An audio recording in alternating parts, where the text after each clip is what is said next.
all plays. Yeah. Hard sports all plays.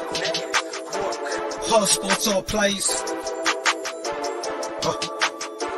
365, we making up plays. You talking the game, get you to the days. We're high in the court, the dime in the lane. Variety, topics, living the same. All presentation, sports information. In the airways, taking the nation. All sport, all plays, like working your faces. Grace at the field, so tie the laces. Hard sports all plays.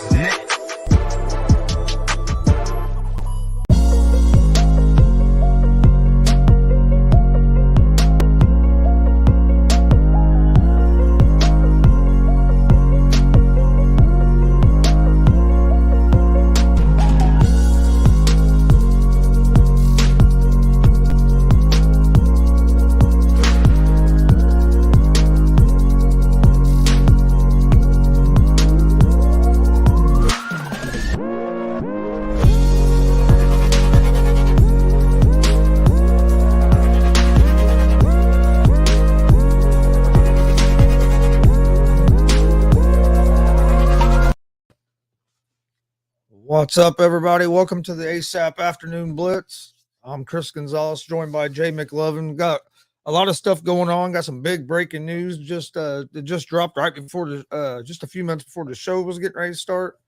So we got a lot to jump into. But how you doing today, Jay? You know, I'm wonderful.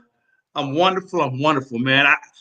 I got a haircut appointment today. I'm gonna get back in some semblance of society. I'm gonna get a nice lineup on the beard. Hopefully, I can get this thing back in order. But yeah, I don't know about you, Gonzo. You know, women go and get their nails done. They go and get petties, whatever it is they do.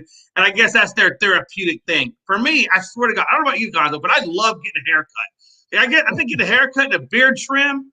And you know, and they line you up, and they I don't know, man. For me, that's like, man, I tell you, man, that's like it's nice. It's just the greatest feeling for me. That a little bit of cognac is great. Oh yeah, it can be relaxing. That's for sure. Especially if you go somewhere where you can still watch a game or whatever's going on while you're getting it done, getting your haircut. I'll go to that sports clip sometime and lay back and watch. Yeah, man. Just watch your game and get a cut. I mean, hey, seriously, that's like man hour, man. That's like, you know, damn. If I could get a beverage of choice, oh man, I'm good. I'm so good. But yeah, man, what a time to be alive, man. Right? Lots, like you said, man. Lots and lots of things are going on in the sports to dive into today for sure.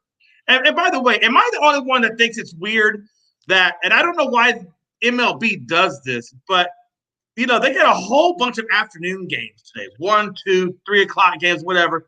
I wonder why that is, because, you know, it seems to me that, you know, most people work during those time periods. I don't know why they put games on at 1 or 2 o'clock in the afternoon when, you know, most people are at work and can't really watch it.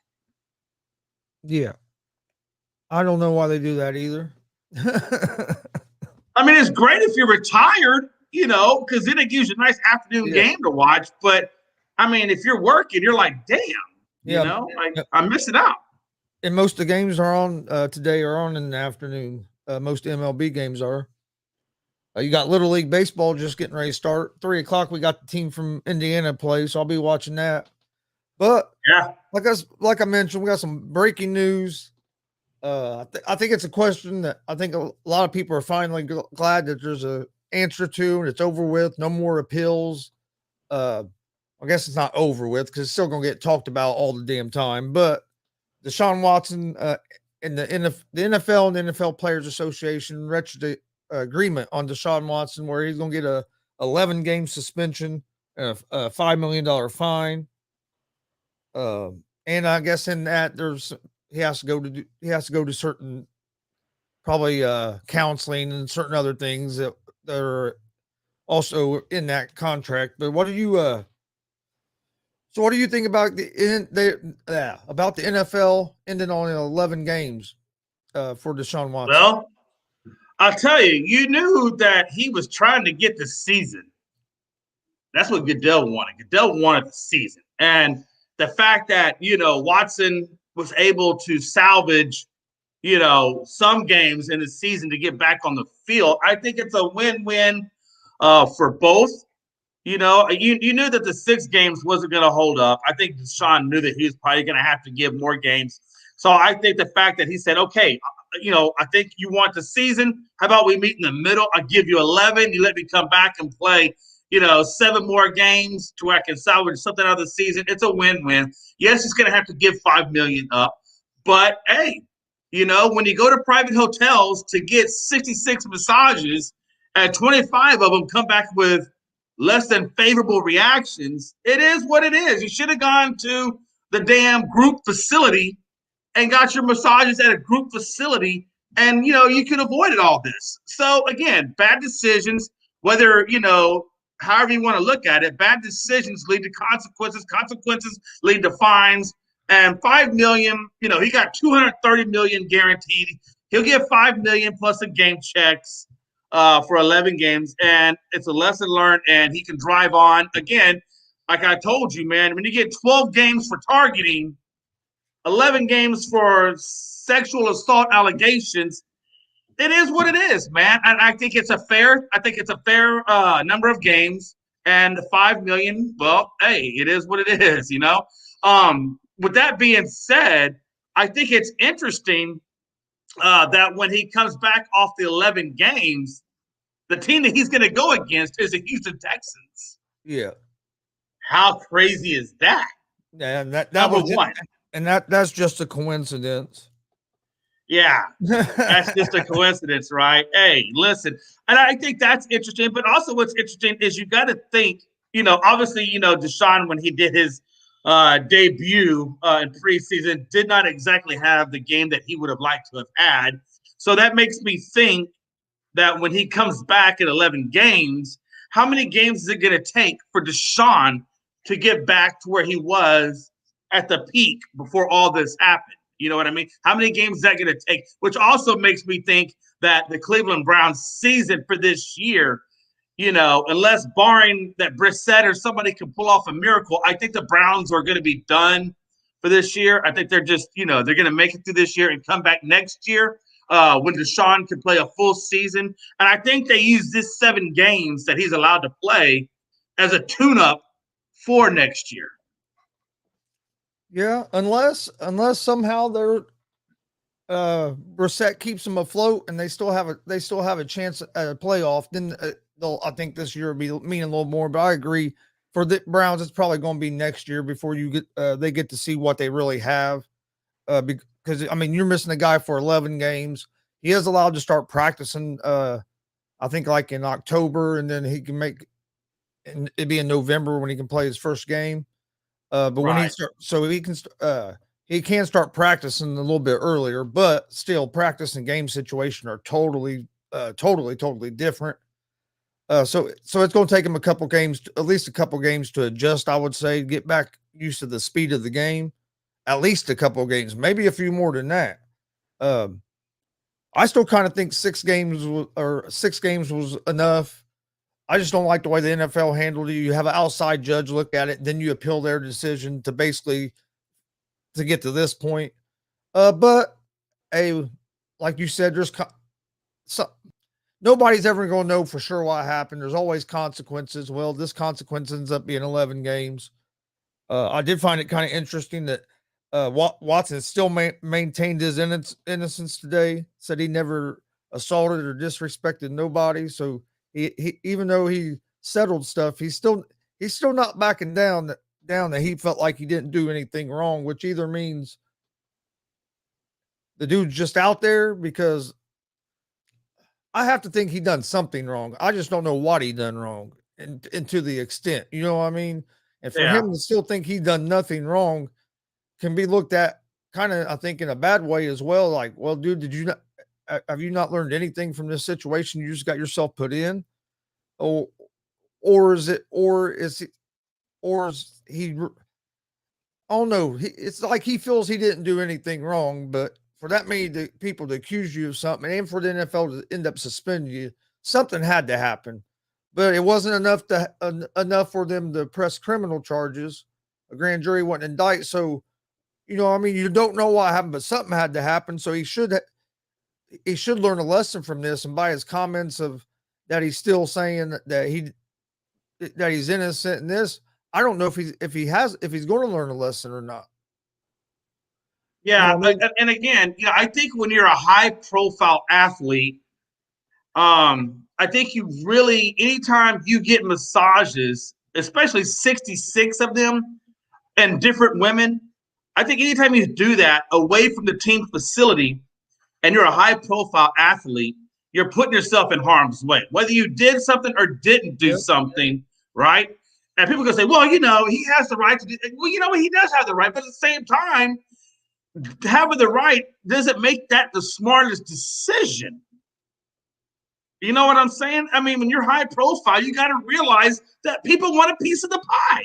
Yeah, and when you're high profile, and this isn't nothing against any woman or a man or anybody, because it can go both ways. But when you're high profile and if you're going for a massage or something like that, where you're going to be alone with another woman, or if you're a woman and you're going to be alone with a man, if you're high profile like that, you should have a witness in there with you. That's what I was just thinking. I'm like, why not have another person in there man just as a second set of eyes? Yeah, if you're high profile, man or woman, you man or woman, you should have a witness in there with you, because it can work both ways. You know what I mean? So, and if you're high profile, like you said, people can want a piece of that pie, and people can be shady. So for your nothing against anybody, but just for your best interest, it's good to never put yourself in a situation alone like that. But again, Gonzo, when you're the guy getting paid all this kind of money, you don't think that these damn teams can get you the best possible masseuses at their training facility? Oh, I agree. Yes. So why are you going and putting yourself in a private situation when you could go to the facility, get the best top-notch masseuse out there because you're their guy? It doesn't make sense to me. No, I understand that. A lot of this don't make sense at all. I'm telling you right now, man, I'm not taking, if I'm making that kind of money and I know I'm that high profile, I'm not giving anybody the opportunity to put me in a situation where I can't get out of. And when you're going to a hotel and it's just you and her, the first one to the telephone, the other one's going to jail. Yeah, that's what I'm saying. If you're high profile, you can't put yourself in them kind of situations. Yeah. Even if you're not high profile, you really shouldn't put yourself in them situations, but especially when you're high profile, because unfortunately, there's a lot of people out there, they're just trying to get a piece of the pie and want to get paid however they can get paid. Right. And people are saying, well, he was found, innocent. He wasn't criminally charged, this, that, this. And you're right, he wasn't. However, just because you're found innocent doesn't mean that you didn't violate the code of conduct policy that the NFL states, which is where all this stems from. So just because you're found innocent doesn't mean that there's still not going to be repercussions out there for people. And look, even in the civilian world outside of the NFL, he still had to settle lawsuits. Even though he's innocent, he's still settling civil lawsuits with these women. So come on. Yeah.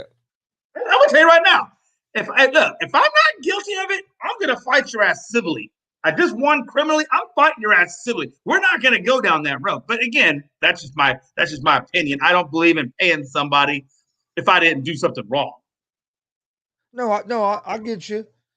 And I don't know. It's just a crazy situation. I'm glad it's over with. Or I'm glad that they finally came out with the decision. Everybody knows how many games he's suspended, and now maybe we can start talking more football that starts in 26 days.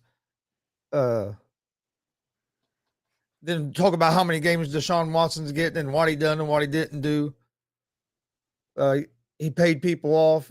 Yeah, he settled all them civil suits by paying Mike Hughes, sexy bearded men on a Thursday morning. Hey, when he says sexy bearded men, though, Gonzo, he really means man. He's talking about mine. Because look, let me be honest, my stuff is pretty damn hot, man. It's sexy, it's beautiful. Nah, I'm kidding, Gonzo. I'm not really kidding, but it's okay. No, but in all honesty, like I said, man, I think now, okay, if there's anything that's good, is that okay?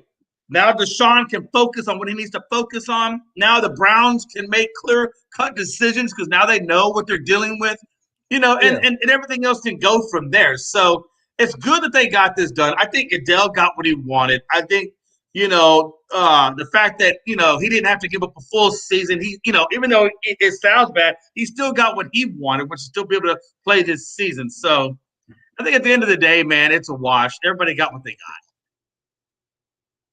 Why do I got to be drinking? Just Mr. Gonzalez, come on. Damn, Gonzo. Like you don't snooze on Gonzo, he can braid his beard. I think Gonzo's part Viking. I don't believe he's all Mexican. I think there's some Viking in Gonzo somewhere. Damien says free Ridley. I don't know. Do you free Calvin Ridley? I don't know, man. I mean, the whole betting thing. I mean, I think you do. I think, he's been out enough games for that whole betting thing that he should be able to come back and do what he needs to do. That's just my opinion. But I don't know. Major League Baseball did ban Pete Rose for life, so I don't know. They're not going to ease up on that suspension because of that. It could affect the integrity of the game, so they're going to make sure they're going to make an example of him and try to keep other players from doing it. So they're not.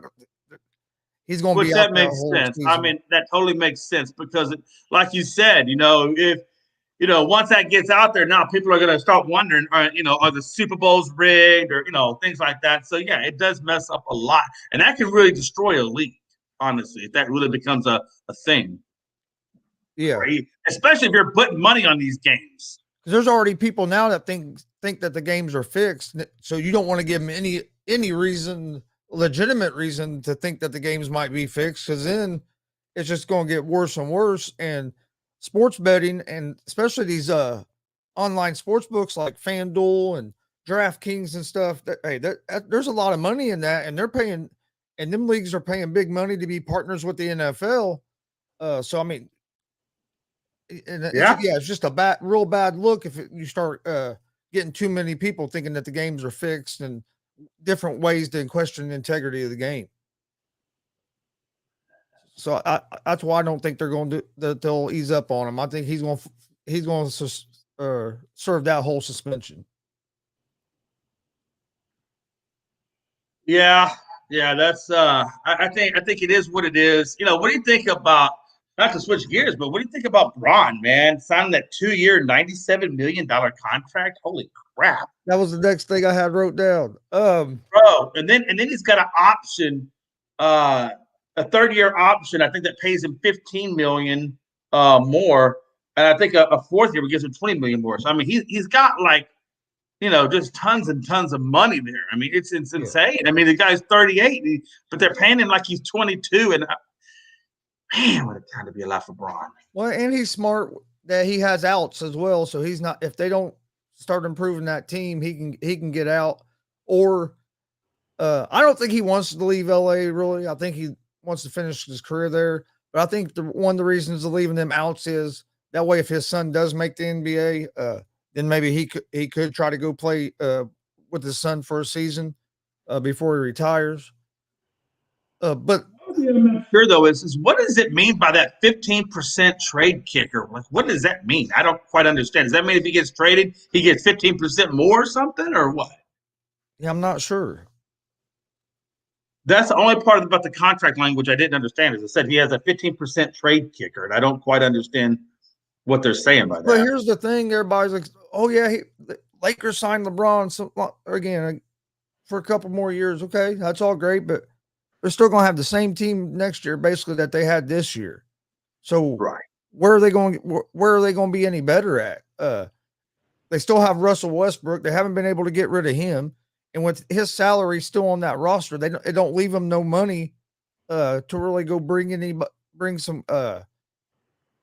They're going to have to bring in veteran minimum guys to fill out the rest of their roster. They're not going to be, they can't really go after no guy that's going to take any money because they don't have it. So until next year when they can get rid of Westbrook, I don't see the Lakers being very good. I still have them this year as maybe a play-in team. Right. The article does say that the Lakers could have north of $20 million in salary cap space in the 2023 offseason, and would have the ability to sign a 3rd max contract player in the 2024 offseason.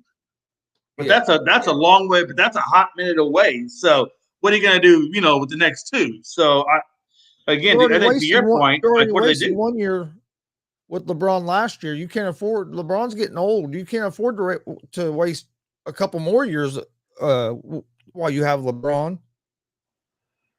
Yeah, I honestly think, given Braun, and not that he doesn't deserve the money. I mean, the guy, still put up, great numbers last year, but he only played 56 games last year as well. So people don't understand that Braun missed, a good chunk of games last year due to injury. So, or even load management. So, you're not going to have LeBron for a full season. There's going to be times when he's going to be, on the IL. I don't care what people say. He's going to be on the IL for certain parts. So you're giving him all this money. You're not getting the full 82 games. And also, you're not really able to have the money to really bring in other people to compete. And honestly, if him and Davis, don't work out injury-wise, where does that leave your team? You got a bunch of scrubs behind AD and Braun, honestly. And I know people will say, wait, Russell Westbrook's not a scrub. Well, he's toxic as all get out. It doesn't really bring any true value to the Lakers. I mean, honestly. So, I mean, I'm not a big guy in Westbrook. So. And Pride has made his way on. What's going on, Pride? What's up, boys? How y'all feeling? The hair is coming in full effect. Yeah, man. My hair is... Yeah, bro. Yeah. Time to get a lineup, though. Nah, fuck it. Oh, I cursed. Damn. My fault. Damn. Yeah, I'm out of it. I'm out of it right now. Don't pay me out of it, yo. How y'all doing today, yo? Man, I'm wonderful, man. Hey, Astros won last night. Thank God. Hopefully we still got an opportunity to split this series with the White Sox. I don't know what it is about the White Sox, man. I mean, hey, we kick the crap out of them, and then in the 8th inning, we bring in our bullpen and we give it back to them. So I don't quite understand that. One thing about the White Sox, they've been underperforming all season too. Everybody thought they'd have a lot better team than what they've been playing. Yeah, they were underperforming until they met the Astros, and then for all of a sudden, now these guys are performing, and I don't understand it, damn it. On the other hand, though, Frankie's happy as hell because the damn Yankees finally ended that damn losing cycle with that Josh Donaldson grand slam. So we'll see what they do from here. Got lucky as hell last night. He was tight because I was talking to him. I was talking to him yesterday before the game. Frankie was heated. Bro, Frankie was in a dark place, man. He was mad. saying things to me that I never thought I would ever hear Frankie say. He was mad. But this is why I've been saying it, and Jay, you can back me up. I've been saying this from the jump. I never took the Yankees serious. Rob, what do you do, baby? What's happening? Chicago's horrible, bro. What up? Oh man, Connecticut is trash. Hey, I kept telling Frankie, I said, after the All-Star break, I promise you guys are going to fall off. Yep. Whether it be injuries or what have you. I said, you guys are falling off. And my thing is, but the problem with the Yankees, the biggest problem, they're going back to what was wrong with them last year, that we need to hit home runs every single time. And it's because I was talking to Frankie yesterday. The Bronx Bombers, the Yankees are taking that nickname way too serious. Yeah, it's cute. Yeah. Aaron Judge with another home run. You want to know what the problem with that is? There was no one on base. Yeah. You guys are down 3-0. Aaron Judge hits a home run, but you only get one run on the board because everyone else is still doing that. I mean, think about it. Remember when they got Anthony Rizzo? Everyone was saying, yo, that's a lefty that they needed in the lineup, and he's smart because he's a dude that can hit home runs, but can also be good enough to just focus on contact. He's batting under 220. Why? Because he's just hacking and swinging, and he's falling into the trap that everyone else is falling into. Right. Now, Andrew Benintendi's starting to fall into it. Jay, I think Gallo, that was Gallo's issue too. I think Gallo fell into it, and he just couldn't ever do it. And then he goes to the Dodgers, and all of a sudden, Gallo he doesn't care about home runs. Also, he doesn't care about home runs, and that's when he can hit them. That's the weird part. Listen, when has Andrew Benintendi ever been known as a power hitter? Nah, I don't think I ever heard him as a power hitter when he was there. Dude, he was with Boston, never was a power hitter. He accepted it. goes over to Kansas City, has a phenomenal tenure over there, goes to New York. All of a sudden, I don't know who this kid swear he's Barry Bonds. This kid is taking some of the hardest cuts I've ever seen in my life, look, and it's ridiculous.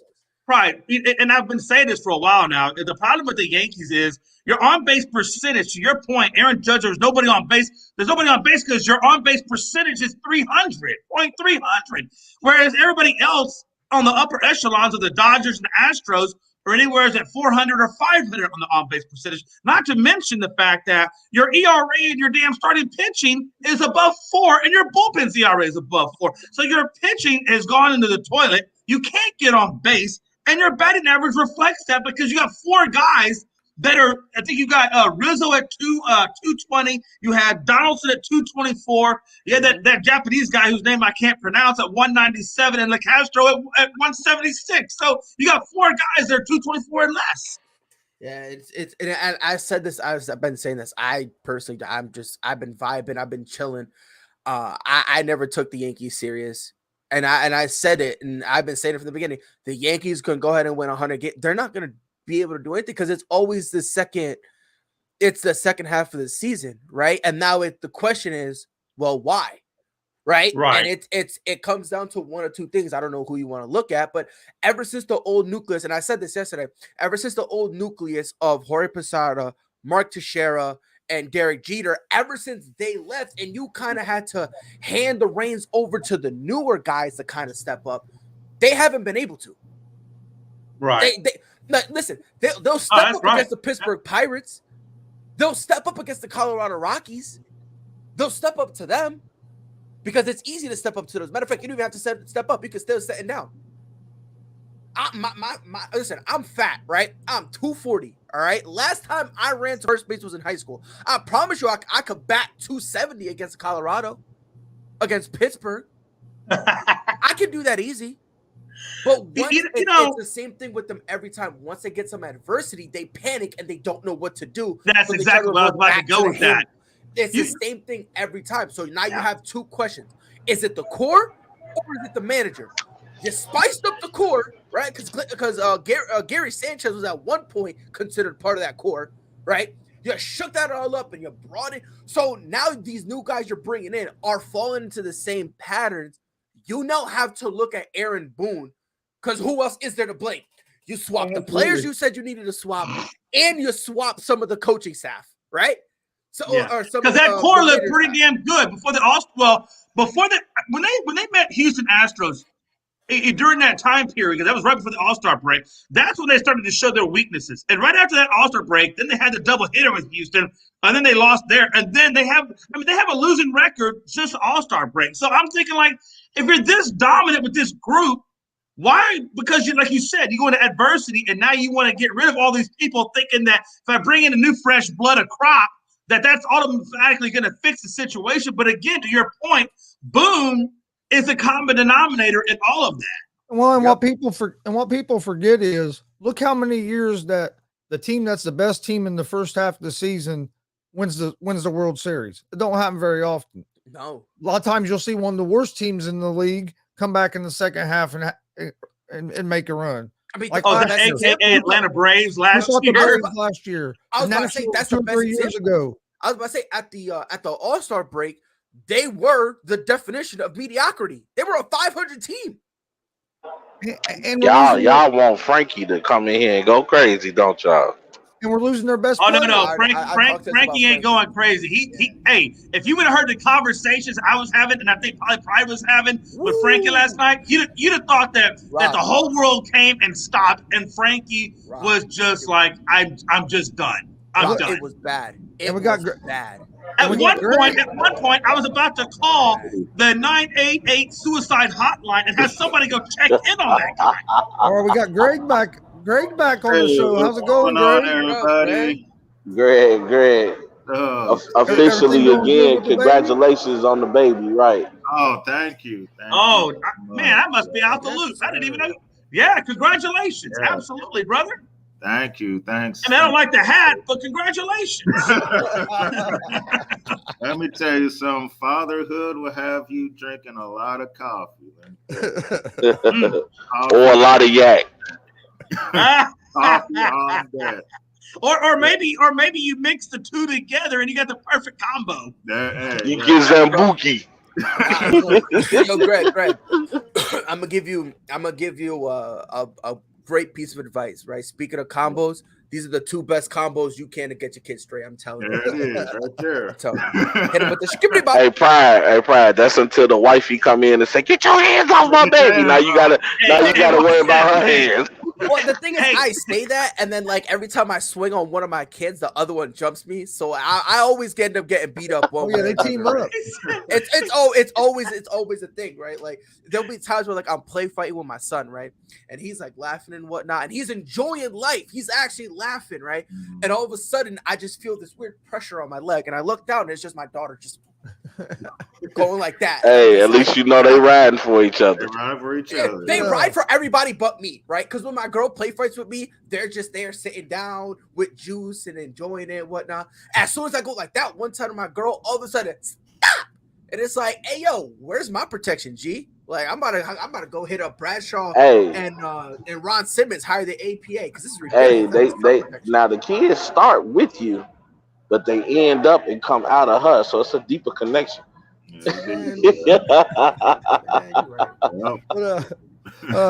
Hey, Pride, what's your thoughts on the Deshaun Watson said one on 11 games? Well, I guess the NFL players. Oh Lord, I'm surprised it wasn't.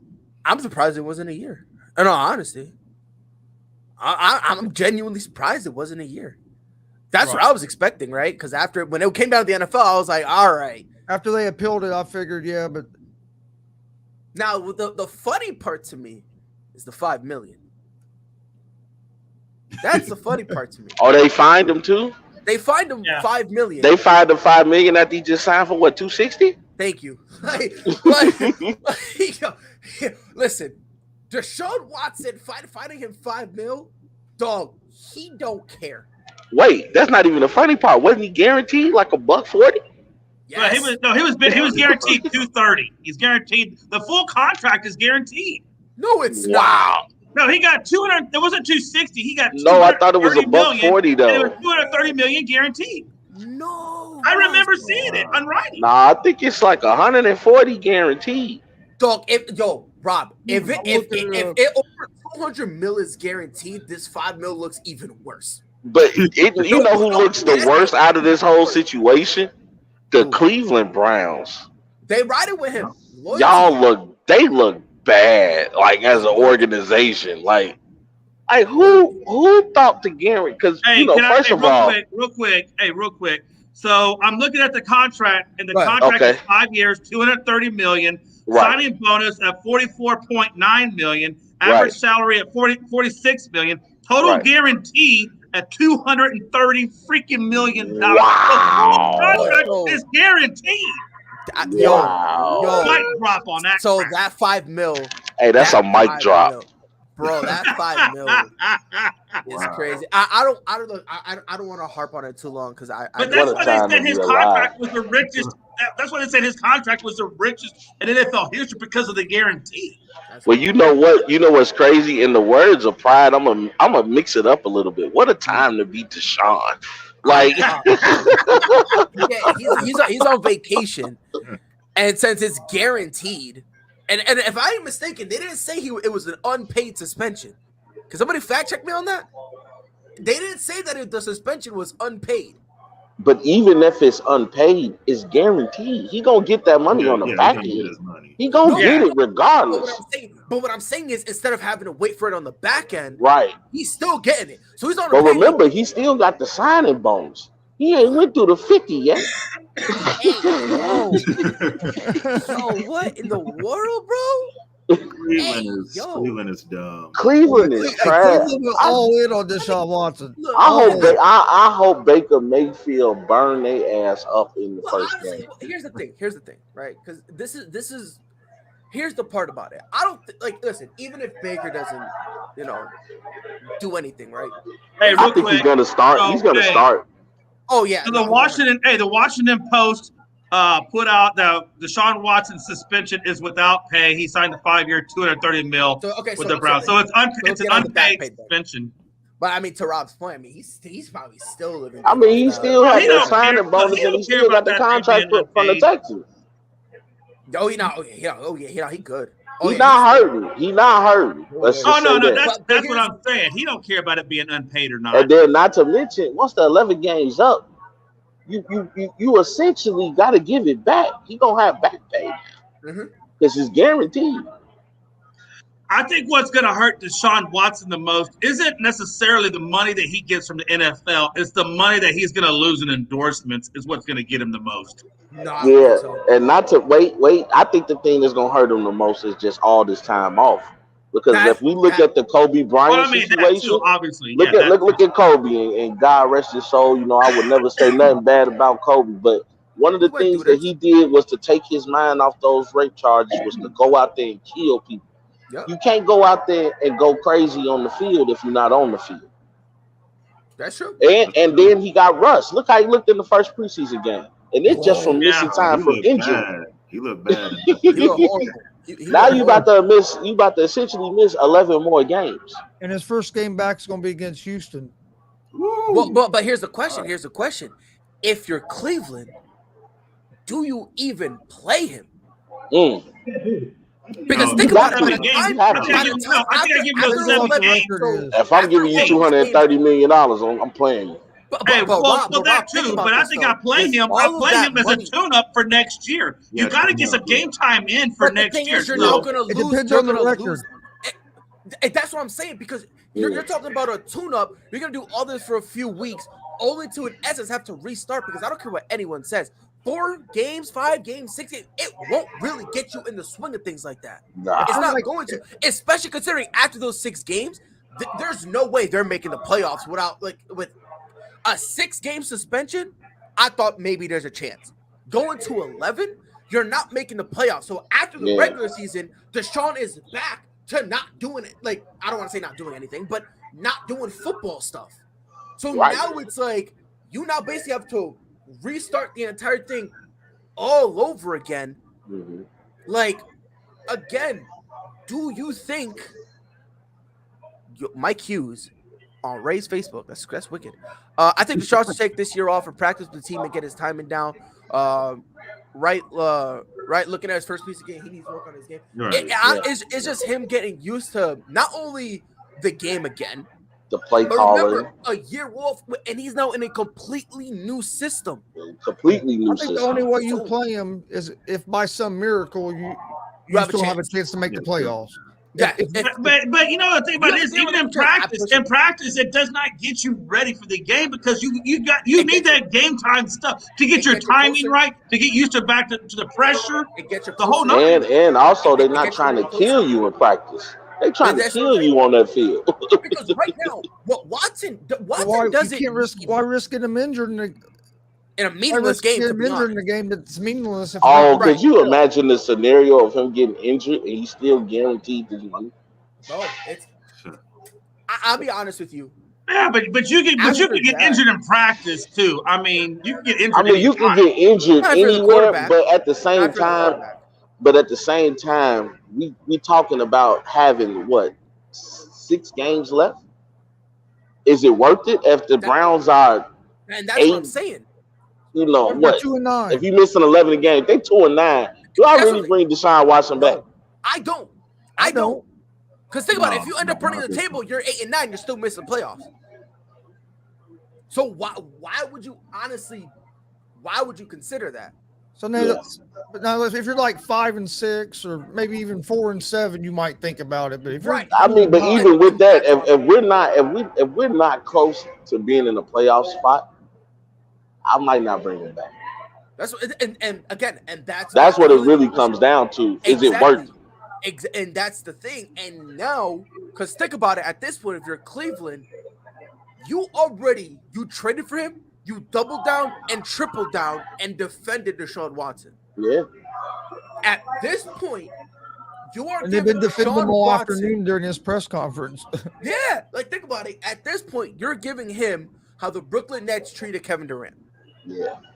We're gonna rock with you, or we're gonna rock with you. We're gonna be there for you, regardless of what's going on.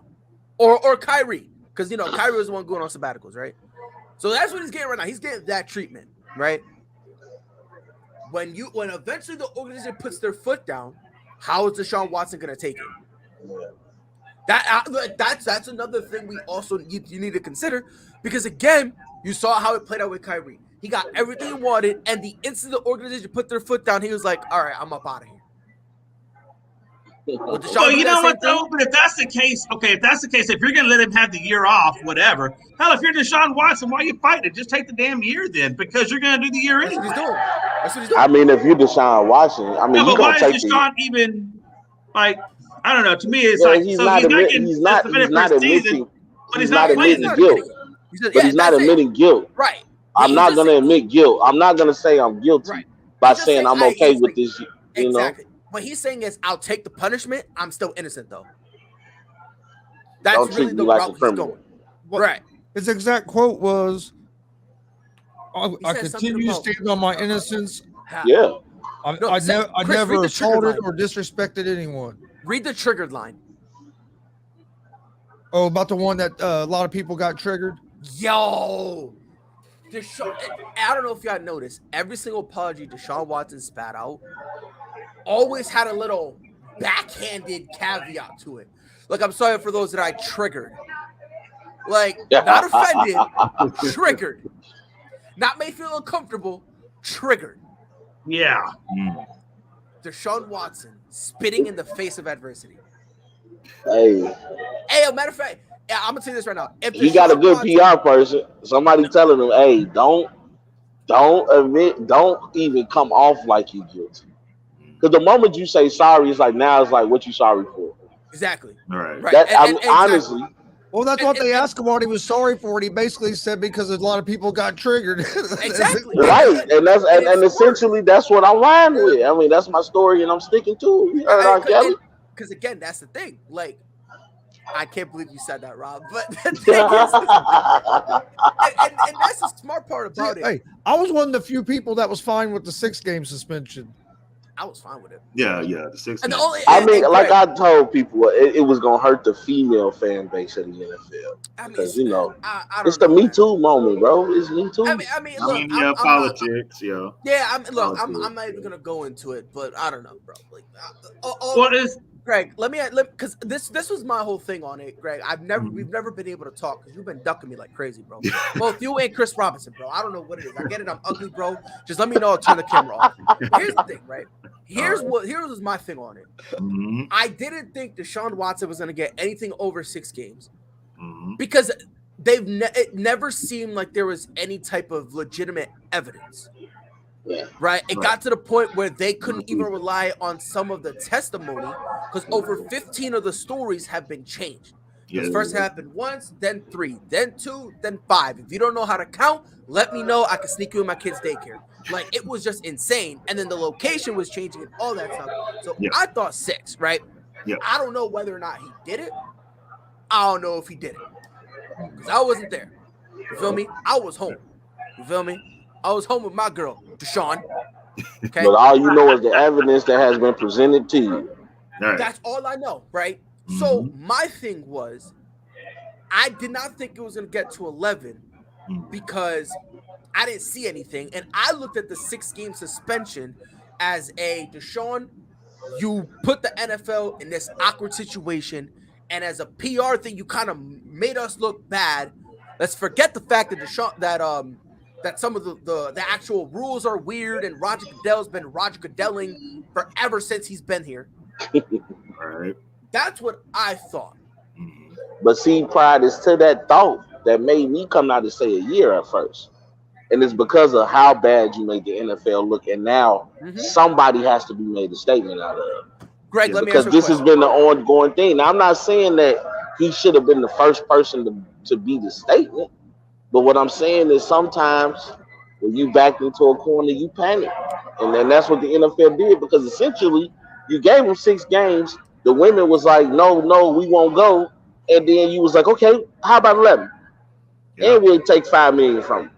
You know what I'm saying? So it's really them just trying to appease to get the Joy Taylors of the world and the Molly Crims of the world off their case. Who are both Because they've dog been shit, by the speaking way. up. Yeah, They've been speaking up, though. 6 games was fair. They only went to 11 because politics got involved.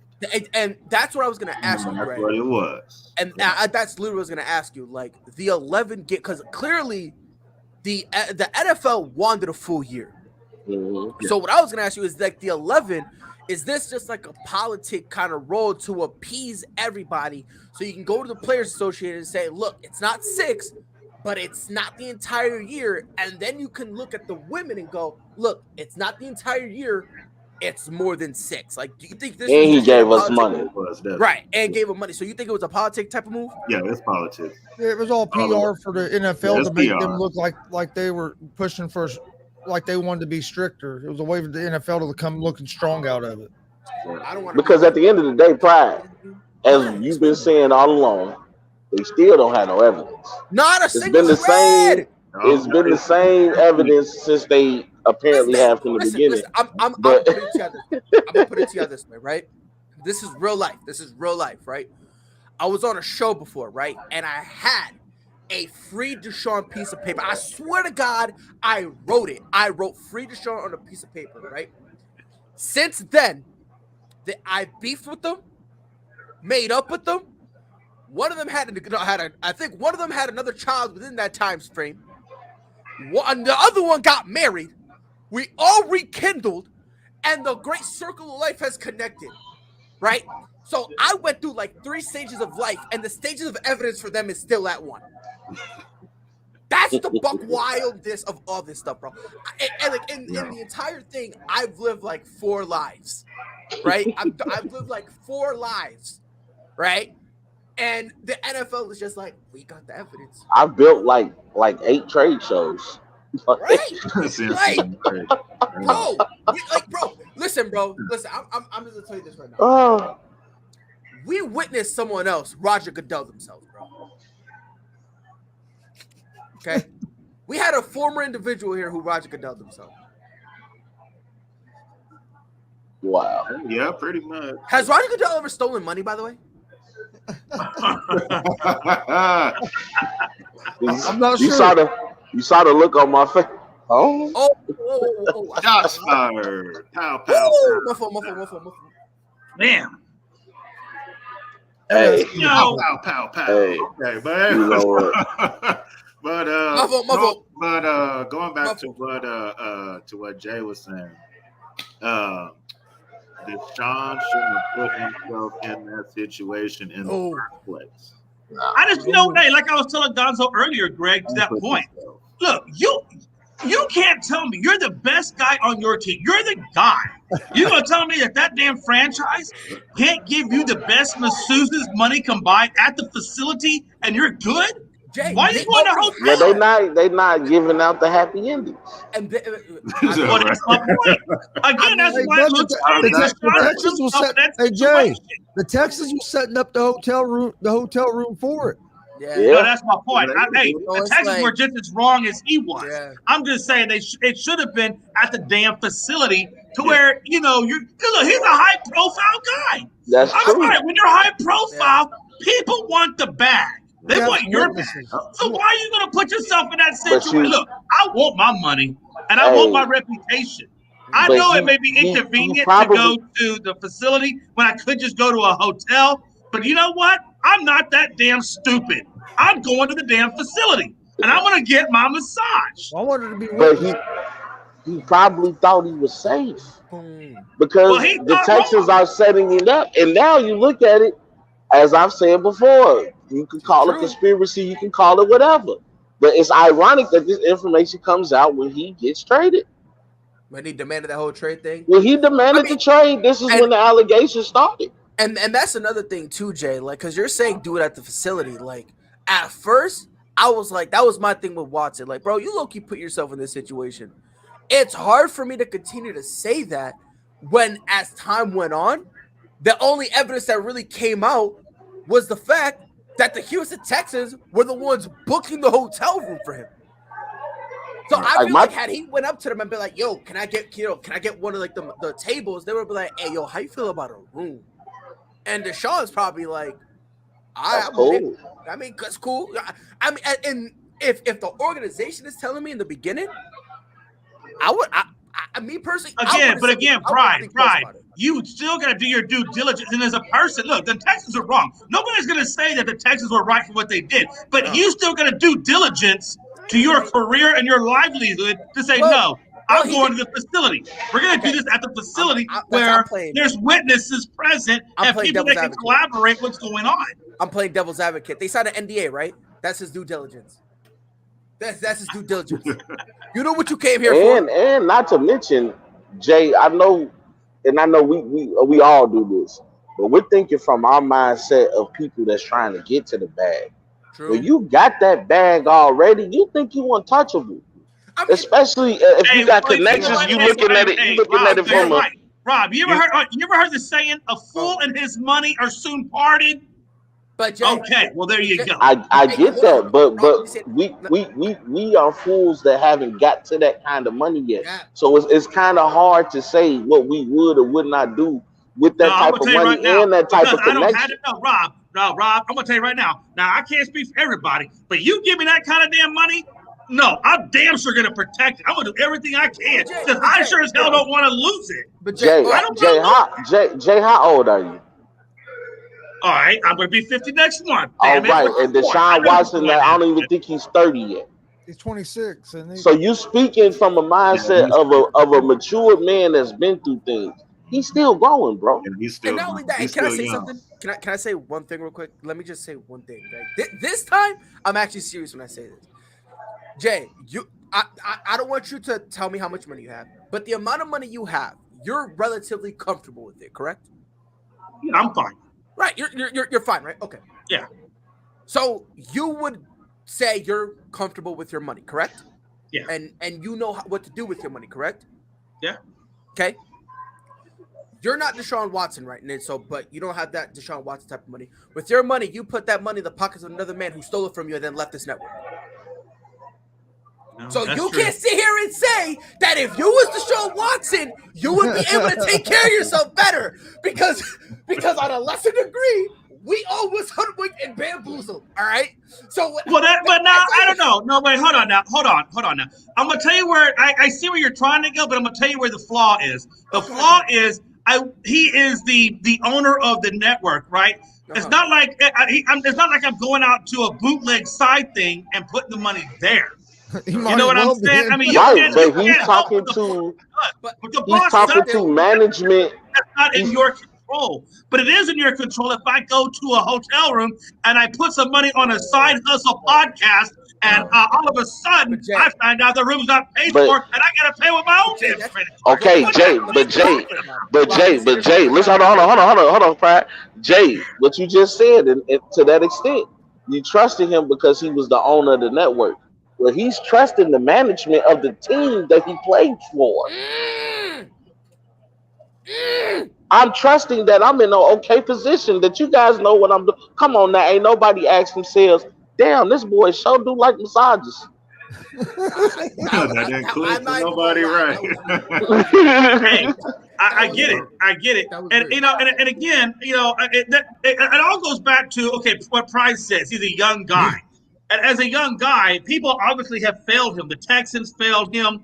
The NFL failed him. And when I say they failed him because they did not give him classes on what is out there in terms of a celebrity. In other words, hey, Deshaun, hey, you're big profile now. I'm going to tell you right now, if you go to places and do things without witnesses around you, for example, a hotel room for a massage, there are going to be people that are going to take your damn money. Because let me be honest. A woman, and I hate to say this, but the first one to the telephone, the other one's going to jail.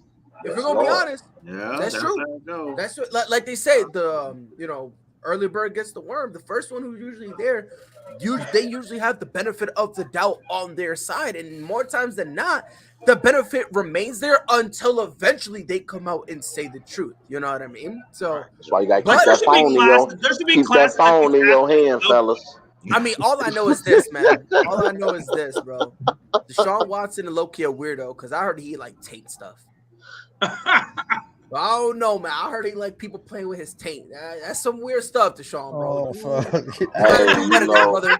You gotta do better, bro. I'm just saying, you gotta do But better. in all honesty, though, hey, look, these young Move cats, on up, Price bro. Point, these young cats, they don't understand, like you said, not about the money so much even, but how do you handle being a celebrity? How do you handle when you're the guy that's at the center of attention, when there are people are going to come out of the woodworks that are going to try to take advantage of you any kind of way they can? So the NFL, the NBA, there should be classes on how to handle being a celebrity, how to handle, it's kind of hard things like that.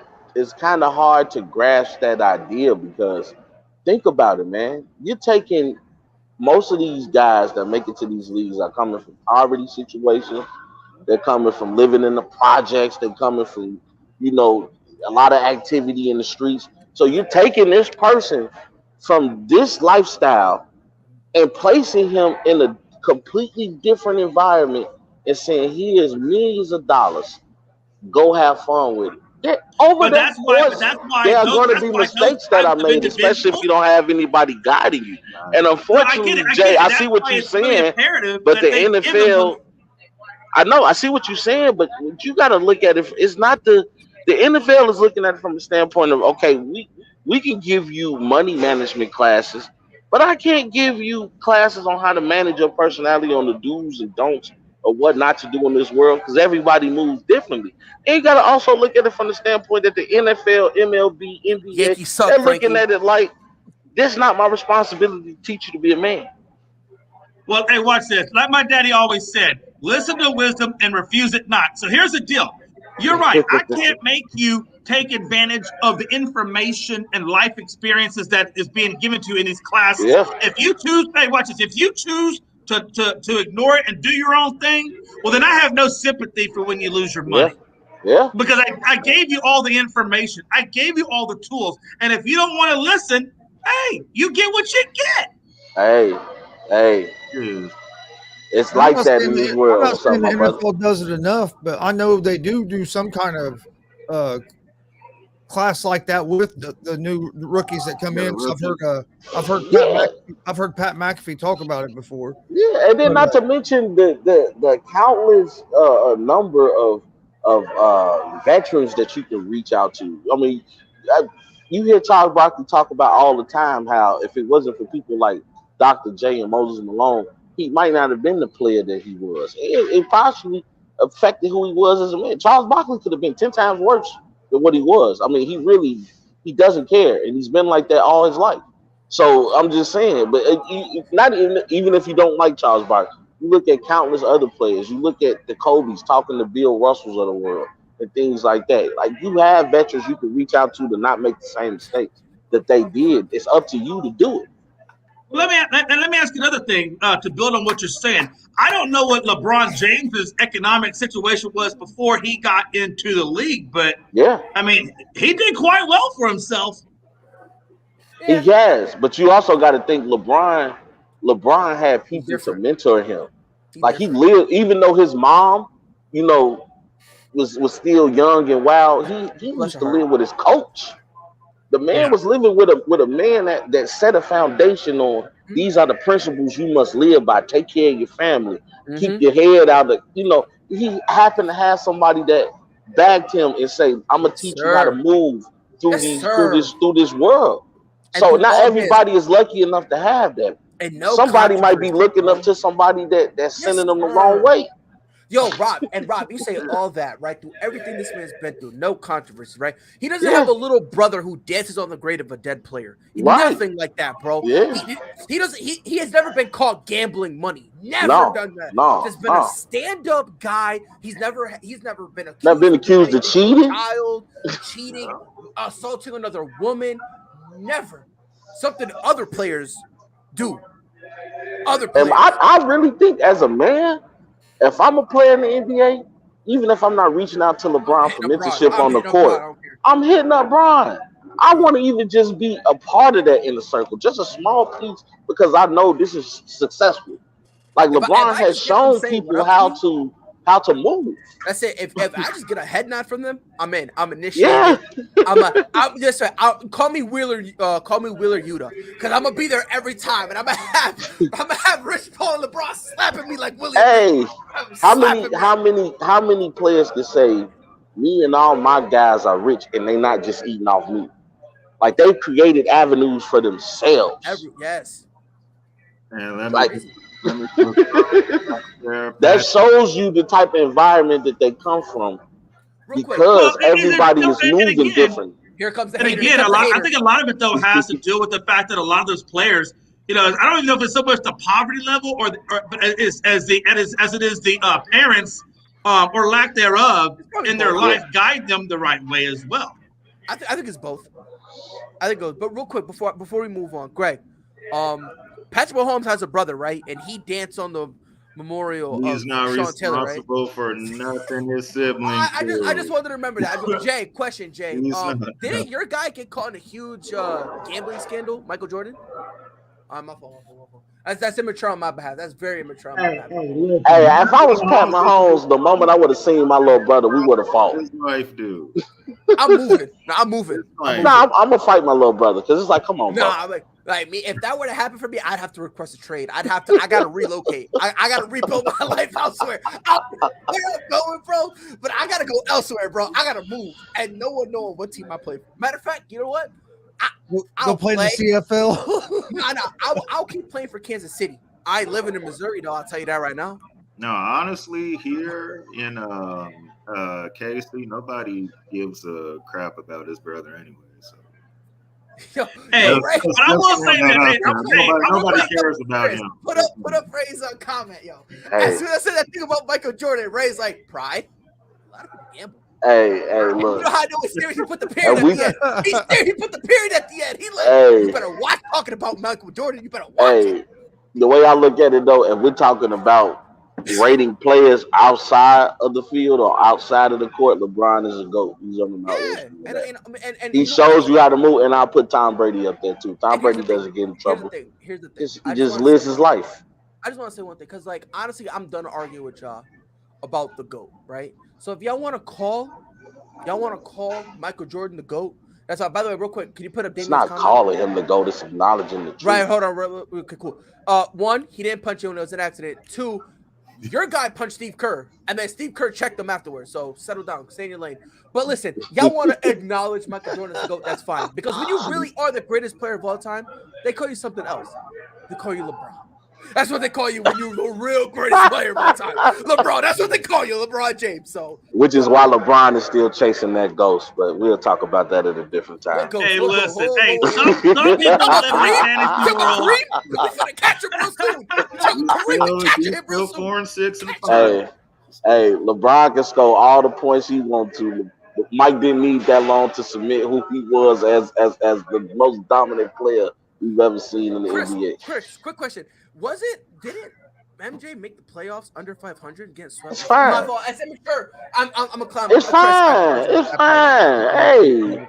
Hey, what matters is when he made it to the dance. Oh, he danced. No, That's all I'm saying.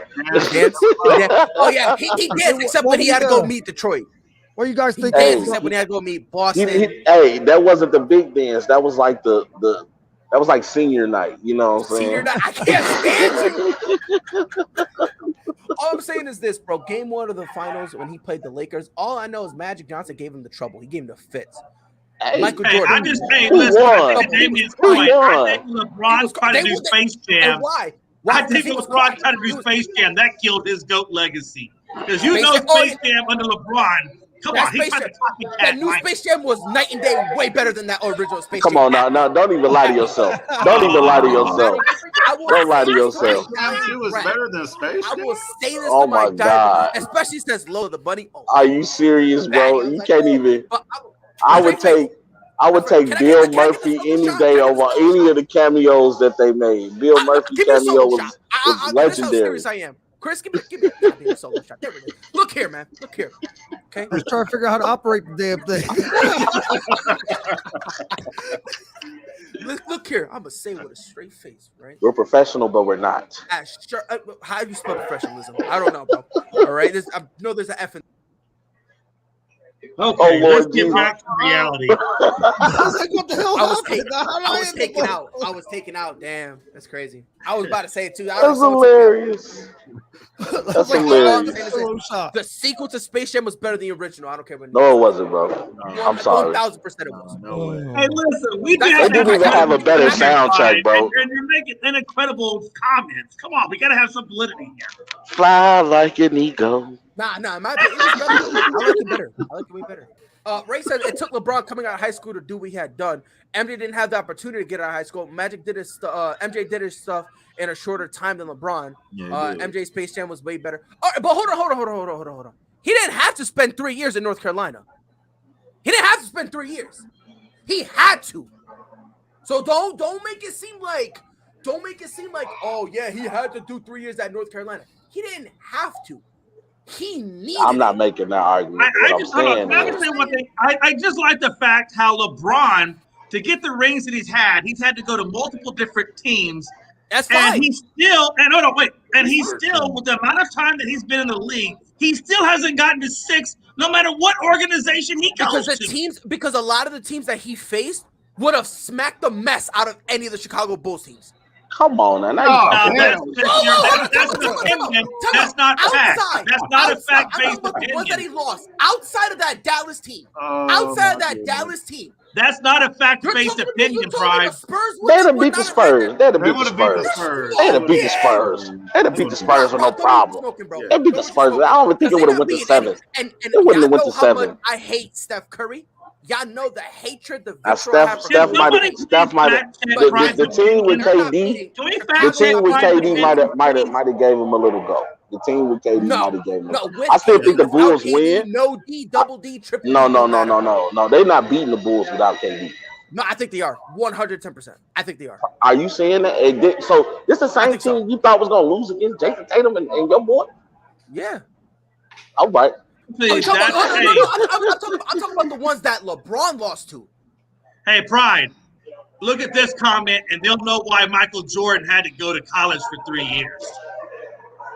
You back in 80, you had to do at least 3. You didn't have to do at least 3 years back then. You didn't have to do at least 3 years. No, but what I'm saying, you couldn't just go directly from high school to the NBA. You had to do 2 years. Yeah. It wasn't 3. It was 2. Well, maybe if LeBron would have went to college, maybe he'd have 6 rings by now. But he was so nice he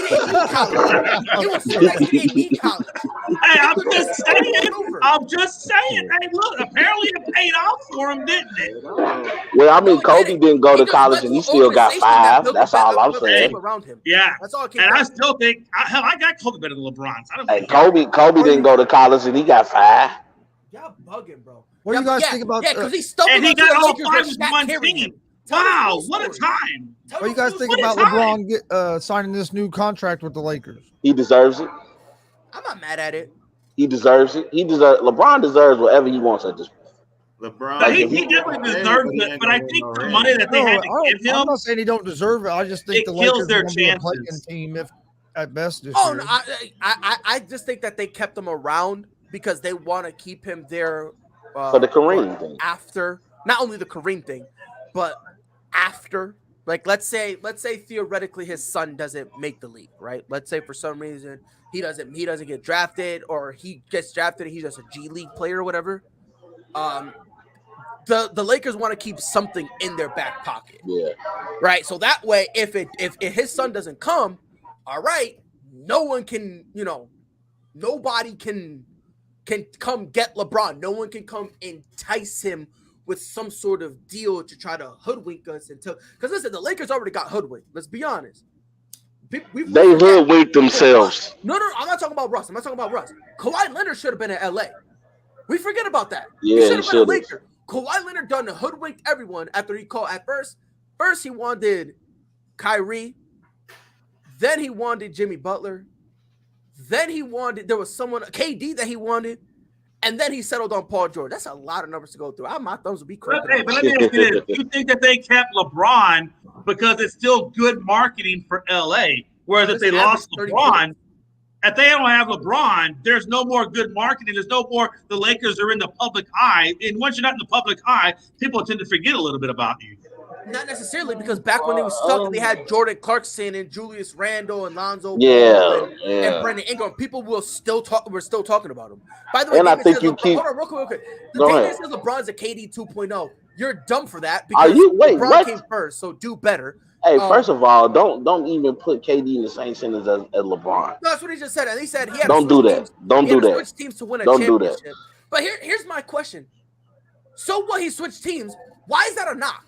But LeBron still went to teams though that still had to build around him.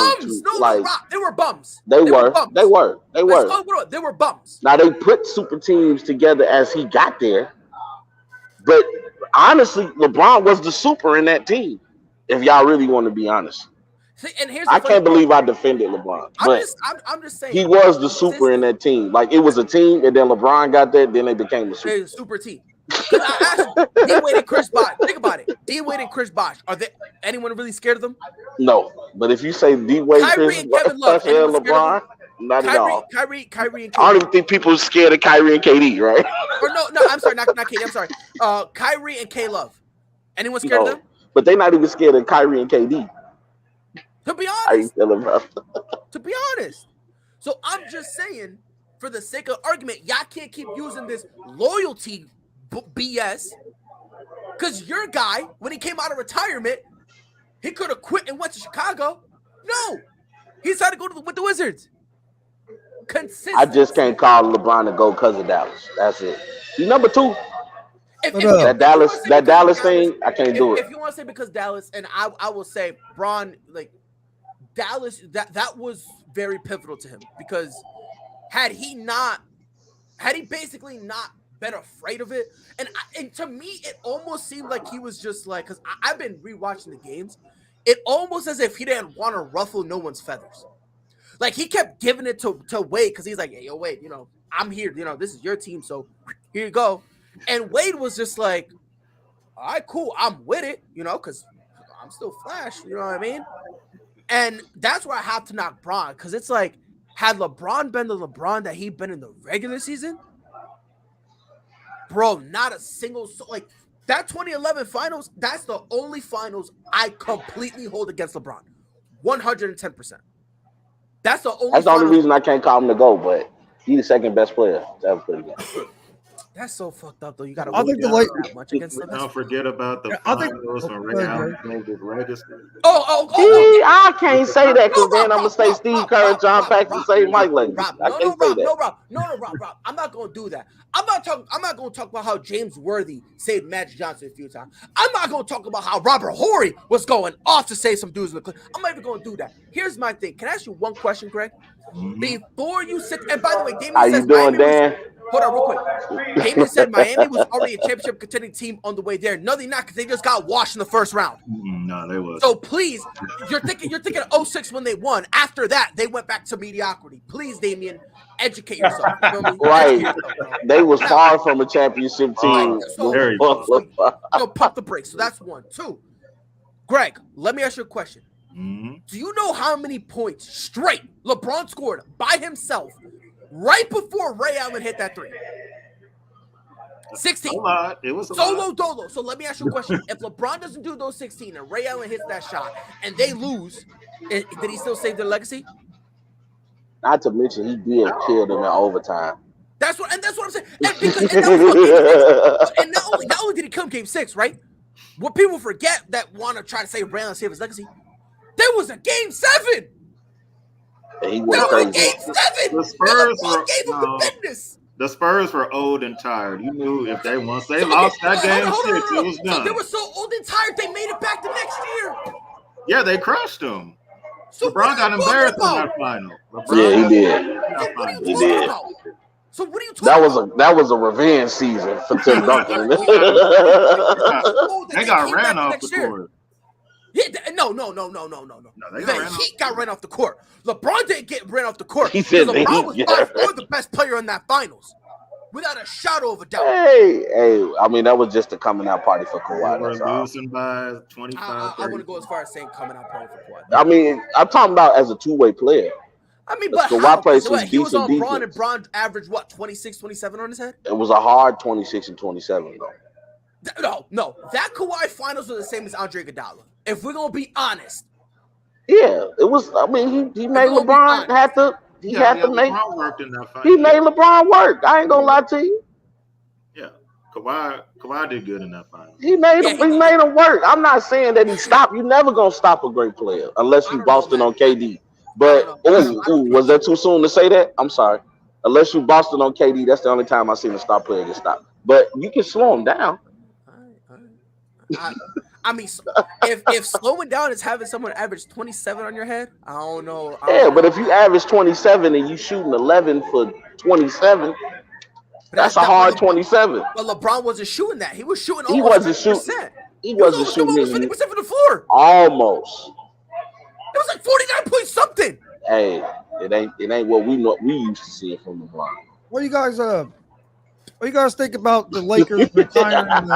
I had to get you number. Bothered one time. Oh, Paul Gasol. Oh, no, they had to. You say they about to bring back Powell? No, retiring his number. I don't know if he deserves that. I agree with Rob. That's what I was going to say too. I don't know if he deserves that. It was some playoff games and finals where Powell didn't show up. I don't know if he deserves that.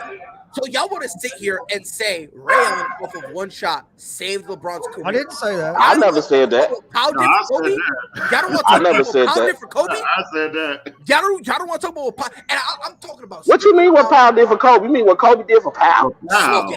You tweaking. Hold on. Powell was awesome before he got to LA. He made Powell a champion, bro. Dude averaged 17 points for his career. He made Powell a champion, bro, and he taught Powell how to focus. What did Powell do after Kobe? Nothing. What did Kobe do after Powell? Nothing. But Kobe also had the ACL injury. Oh, now it's an ACL injury. It was an ACL injury. If Kobe didn't get that ACL injury, you think he would have retired the way he did? Damn, Skippy. He retired because he didn't have it no more. Because he wasn't it no more. No, because his body couldn't physically take it no more. We talking about a guy that used to come out there with his fingers taped up. That, and y'all want to use that excuse for Kobe. It's not an excuse when it comes to Kobe because Kobe played. Kobe played through every injury. Does not deserve this. Is completely. I don't think he deserves it. I'm not saying he doesn't 100% deserve it. I'm just saying if I have to be like, I had to think about that. And again, if you have to think about this, that's come on, bro. Now, I could say Memphis. I could see Memphis saying they want to retire Powell. He spent more time with the Lakers than he did with Memphis. But he put Memphis on the map. He didn't put the Lakers on the map. Yes, he did. No, he didn't. Yes, he helped them because Kobe was on the verge of crying. It wasn't Powell and Kobe. It was Kobe and Powell. Don't forget that. All I'm gonna say is this, bro. All I'm gonna say is this. Without Kobe and Powell, Kobe leaves. Yeah, okay. If Kobe was the better player, yes, Kobe was the better player. Without Kobe, Powell wouldn't have sniffed the NBA Finals. And without Powell, where would Kobe be? Hey, he had smelled it before. With Shaq carrying him. Nah, Shaq carried in one Finals. Oh, you're right. There was that Finals they shot under 30%. It was one Finals, but it was Shaq, and then the other two it was Shaq and Kobe. Y'all gotta stop with this false. No, you gotta stop with this Kobe hate in your blood. Kobe's almighty. You gotta stop with this Kobe hate in your blood, because like you see Kobe, you see LeBron. I was just defending LeBron. Now you gonna make me go against him. Like LeBron is okay to get his 4 rings, and you okay. You're talking about dude that got 5 rings, bro. That's like saying LeBron wouldn't have won without Wade, or LeBron wouldn't have won without Kyrie, or Kobe wouldn't have won without. Nobody wins without help. So hold on, Rob. Why do people say that? Hold on, no. You're a hypocrite because you just used that argument for Powell. So do me a favor. Learn consistency, then maybe I'll hear you out. No. I use the argument for Powell. I use the argument for Powell because you talking like Powell carried Kobe. You talking like Powell carried Kobe. Yes, you were. Carried Kobe. I never said that. Did he not say where would Kobe have been without Powell? Did he not say that? Or am I tweaking? Yes. Because that's indicating that somebody carried somebody, right? Are you done? Are you done lying through your teeth, Rob? No, I don't lie. I promise you, Rob. The instant you listen, I promise you 90% of the stuff is going to be you heard the great song, because Why Would I Lie? Said that Kobe is better than Powell. I'm not making an argument that Powell is better. What I am making the argument, you remember that real dark time where the Lakers were booty cheeks? Before they ended up going back to the finals with Powell and Kobe was there, they were booty. They were booty. They were trash. And they had to go get Powell. When Kobe said, I need him out of here because I'm done with y'all. And Kobe said, I want out. The Lakers, the trade fell through, and the Lakers said, you know what? Let's go get you Powell. Then Powell came, and they formed a dynamic 1-2 that helped them win 2 more chips. Hey, but by that same token, LeBron did not win a championship in Cleveland on the first go-around. He went to Miami to get his first championship. Then he goes back to Cleveland and then was able to get a championship. So he didn't get a championship. So what are you babbling about? What are you babbling about? Run. What I'm saying is that LeBron needs help too. I don't think you understand that. Do I need to say another damn language? I don't know Swahili. I don't know Klingon. What up, bro? At any point I ever said LeBron didn't need help? At any point, Chris? I think the point is every damn superstar needs help. Okay, no superstars doing it on their damn own. Here's why I didn't think Powell was my thought on him maybe not deserving it is because most of the time you see a jersey get retired, it's like a legendary player or this from that was for that organization. He was there. He averaged 17 points. Yeah, he helped them win 2 titles. But when you think of the Lakers, you don't necessarily think of Powell. That's when most of the jerseys you get retired. That's the guy you think of as how you doing? To an extent. And what I'm gonna give you pushback is simple. The reason why I'm not saying that for Powell is because we saw Kobe in LA and they were horrible. You see what I'm saying? We saw it and they were horrible to the point that Kobe wanted out. Clearly LeBron wanted out of Cleveland. Clearly LeBron wanted out of Cleveland the first go round. So what's your point? In his lap, and when he got him, that ended up having them kind of spark on another great run. So I'm just saying for the Lakers' legacy, their overall legacy, with remember, like I said, if Kobe leaves, who knows what the Lakers' legacy really would be there? Think about that. If Kobe would if he had successfully gotten that trade he wanted at that time, who knows how we'd be looking at? Yeah, I mean, sure, we would still be looking at them, as an illustrious organization. Also, if David Stern don't block the trade of Chris Paul going to the Lakers, who knows? And here's another thing. Well. Maybe if I never forgave him for that. I don't blame him though. I don't blame him for doing that. He had stake in the Pelicans and if or at the Hornets at the time. And if you lose Chris Paul, you now owe money, right? Like your membership stake means 0. It means absolutely nothing. So I don't blame him for doing that, right? I'm just confused how a commissioner can actually own a part of the team and not a single soul finds that does not say anything, right? He's owned that thing for a while and not a single soul found that suspicious. Like, y'all don't think eventually that'll be a conflict of interest? Maybe? Yeah, you don't think that's a conflict of interest at all? But to your point, Chris, if Kobe ends up leaving, does that trade go through? And then would it have been a Chris Paul with it would have been a Chris Paul and Powell connection? We don't know that, right? But for the story of the Lakers, no, do you necessarily go out and say, like, Shaq or not Shaq, Powell, right? When you think of the Lakers, do you necessarily think Powell? No. But when you tell the story of Kobe Bryant, there are 2 names in terms of players that are synonymous with him. That's Shaq in his early career, and then Pau Gasol in the second half of his career. Then there'll be people who will say Metta World Peace and all that stuff, Derek Fisher. You want to throw those, fine. But I think there's 2 concrete players that when you mention Kobe Bryant, that you really got to mention. That Shaq in his earlier years, and then Gasol. For that reason, let's be honest, Kyrie was carrying the Cavs. Oh my God. Okay. I'm not even gonna rebuttal, but you know what I mean, Rob. Why can't you forgive? Are you also a Lakers fan? How many teams you got? Joe coming in with the fire. Well, I'm a Kobe fan. Come on now. Everybody know Kobe Bryant was my favorite player. Why the My favorite player. lying? Lord Jesus. Lying. My But thing with that's Matter of fact, I'm saying. Joe, mind your business. Nah, Joe, expose him more.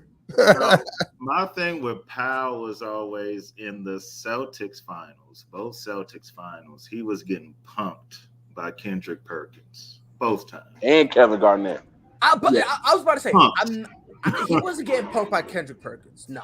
KG was punking him back. Okay. I will go front. I will agree with KG, but again, you got to remember, KG, did he win Defensive Player of the Year?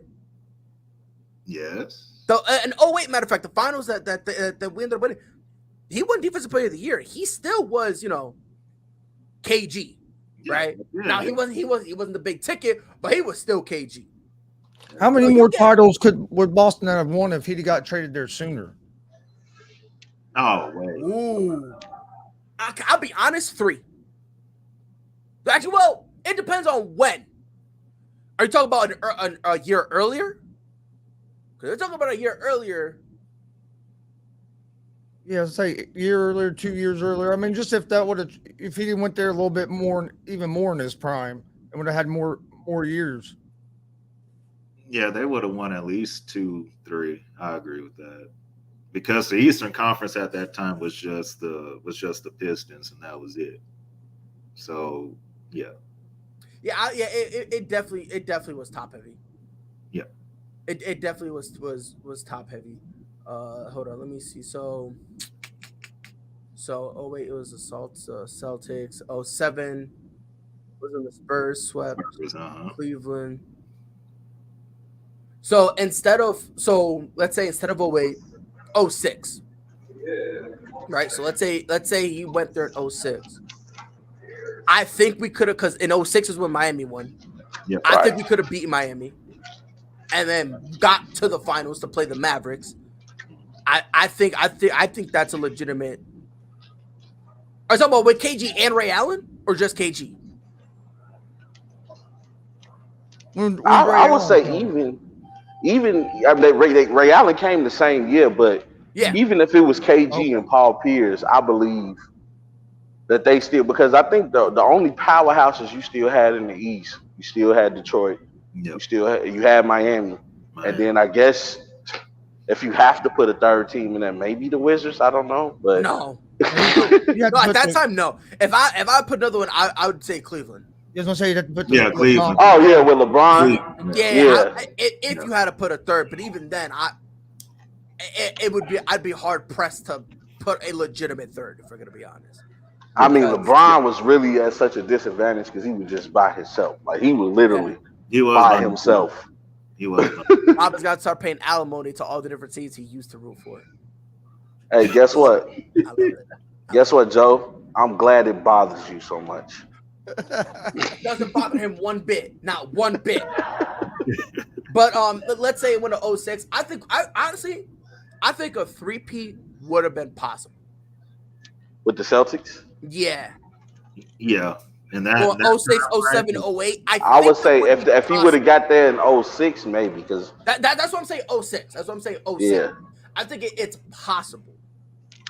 The only team that really would concern me would be 07. With instead of the Cleveland Cavaliers, it'd be the San Antonio Spurs. I think that one would have been, tough. But I think we could have beaten Miami. And then in 08, we beat the Lakers. So it's a possibility. I think a three-peat could have been possible. I think more likely it's 2. Yeah, 2. Because I think 06, right?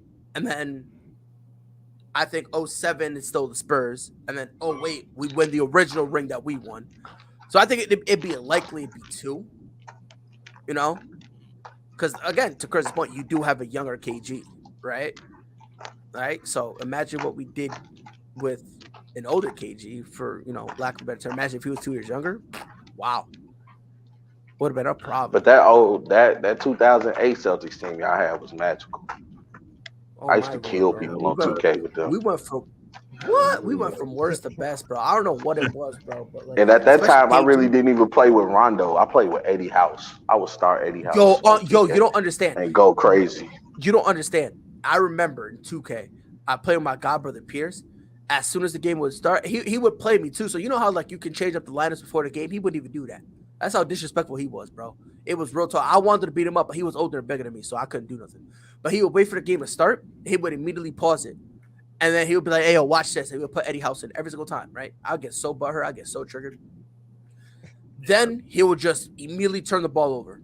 Immediately. He would win the tip-off and immediately turn the ball over. And if he didn't win the tip-off, right, he would let me score, right? Throw the ball in, take a couple steps. Then after that, he would pause it, do the substitution, and then do a turnover, right? So his first possession, he always threw away. Put in Eddie House. No lie, if I had to look up career averages, Eddie House probably averaged like no lie, 60-something points on my head. I cried. No lie, I would cry. Swear to God. Like, you ever play with a little kid who's like that, still crying, but is still playing the game? That was me. Swear to God. That was me. That was me back in 08, 09. That was me. Swear to God. Mad, butthurt, crying. My son used to sad. be on the 08 Tiger Woods. Me and him used to play 08 Tiger Woods, and I'd be killing him. He'd get so mad. I get so mad, but I still play because you got to see it through, my boy. You got to see it through. But then he got me to play Call of Duty and them games with him, and then I'm so terrible that he'll quit playing. He quit playing one time on me.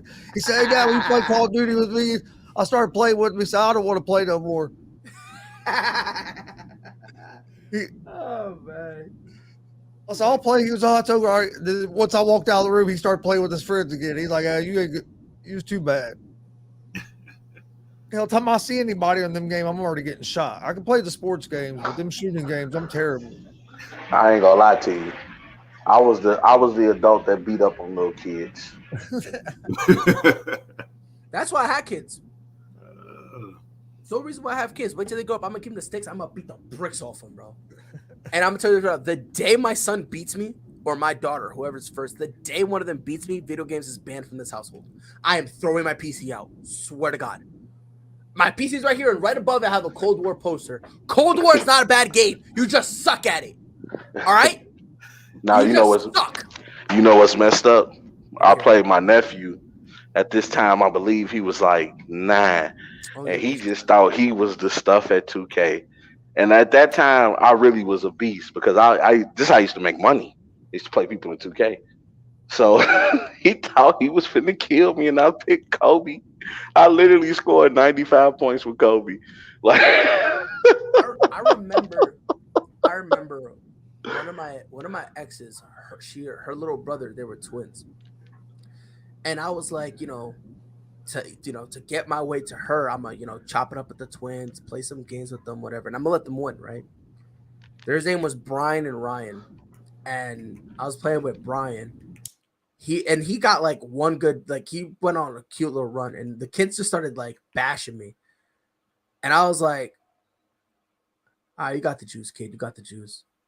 And then I was playing, I forgot what 2K I was playing, but it's the one when they had the 01, was it 13? It might have been 13 because they had like some of the historical teams. And yeah. I did the 01 76ers. Oh, cooking them with Allen Iverson. Straight up cooking them. Cooking them, bro. I made him turn the game off. Swear to God, made him turn the game off. That's a beautiful thing. 100%, bro. 100%. Well, I appreciate y'all letting me jump on and talk sports with y'all. I missed y'all. Of course, Rob. Of course. I miss you too, bro. You too good. Yeah, man. Back at work, though. Let me get back to it, y'all. All right, Rob. Be safe, bro. Yeah, y'all too, baby.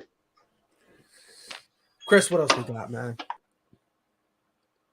Well, we didn't get the Derwin James signing the extension with the Chargers yesterday, making him the highest paid safety. I like that. I think it's a real smart move by the Chargers. You would have to keep him. His biggest knock is just health, but when he's healthy, man, he's scary out there. Man, he is 100%. And again, like you now have you've solidified your linebacker, right? You your defensive line, you basically have everything. The only really thing you really had left to pay before you start worrying about Justin Herbert was Derwin James. Yeah. You know what I mean? Everyone else is kind of really locked in for like a long-term deal type of situation, right? Like, and now that you got him settled and all that stuff, you get a little bit of success. And now maybe with that success, Justin Herbert goes, you know what? I'm willing to take a little less. You know what I mean? Yeah. You know, because he's got a nice running back group. Austin Eckler, who I believe is extremely underrated, and it's not even close, right? He not only can he run, he's very elusive, but then he also can catch the ball. And then the backup, Justin Jackson, that kid ain't no slouch either. No. Because I remember in fantasy last year, Justin Jackson, I picked him up because I was like, I couldn't use Austin. He had COVID or something. And the week he was out, Justin Jackson had a game. He had a game. Can I ask you a question? Yeah. Did you hear what Marlon Vera said about Dominic Cruz's style? Yes. Yeah. I heard you talking about it yesterday too. I was cracking up. Why? Why did he even say that for? Who is he? I mean, think about it, right? Like the UFC is sucking him because he's on a 4 or 5 fight win streak. I'm like, congratulations, you beat a Rob Font who lost his luster 2 years ago, right? Yeah. You then beat an unranked guy, and then an old Frank Edgar. So what are you talking about? He's like, oh yeah, he hasn't fought anybody good. I'm like, ayo, bozo. You know who else was in the WEC? Jose Aldo, the same dude who beat you. Yeah. WEC used to be stacked back in the day. People forget. They think, oh yeah, the WEC was like, no, it wasn't, bro. Why? And Marlon Vera was like knocking Dominic Cruz for having the belt handed to him. It's because they didn't have a bantamweight division, you idiot. Learn about your division if you're going to compete in it. They didn't have it. When they absorbed it, all they did was move the guys from there to the UFC. That's why the final fight, where it was Dominic Cruz and Uriah Faber, the final fight was basically the final WEC champion. Well, and the winner basically becomes the final champion for us and the first champ for the UFC because they didn't have anybody. They didn't have a champion you could fight.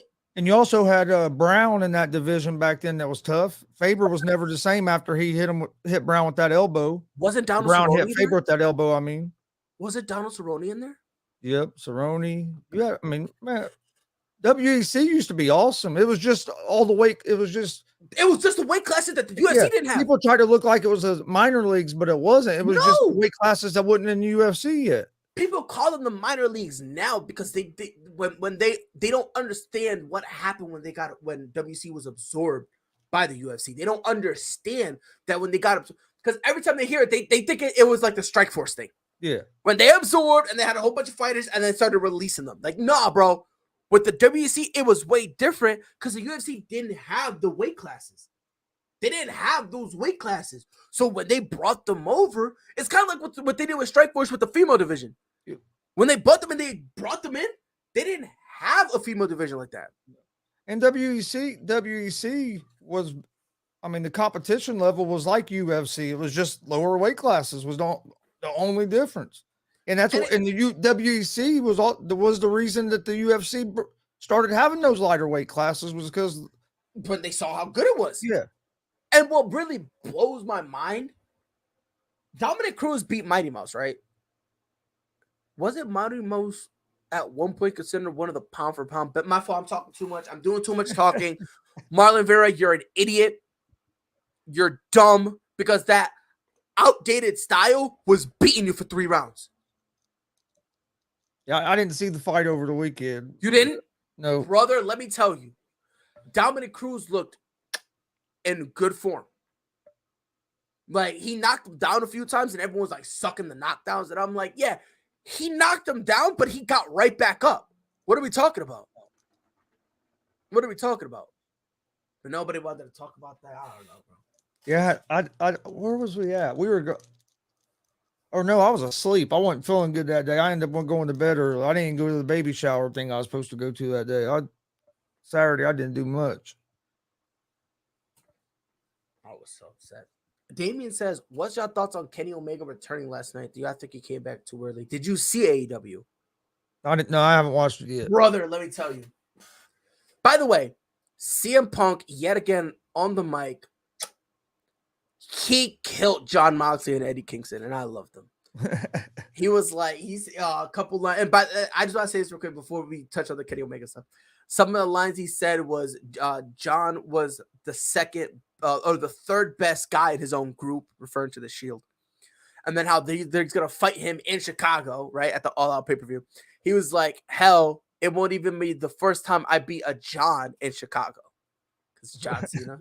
Yeah. He then said about Eddie Kingston, he is the third best Eddie I've been in the ring with, referring to obviously Eddie Guerrero and Eddie Edwards.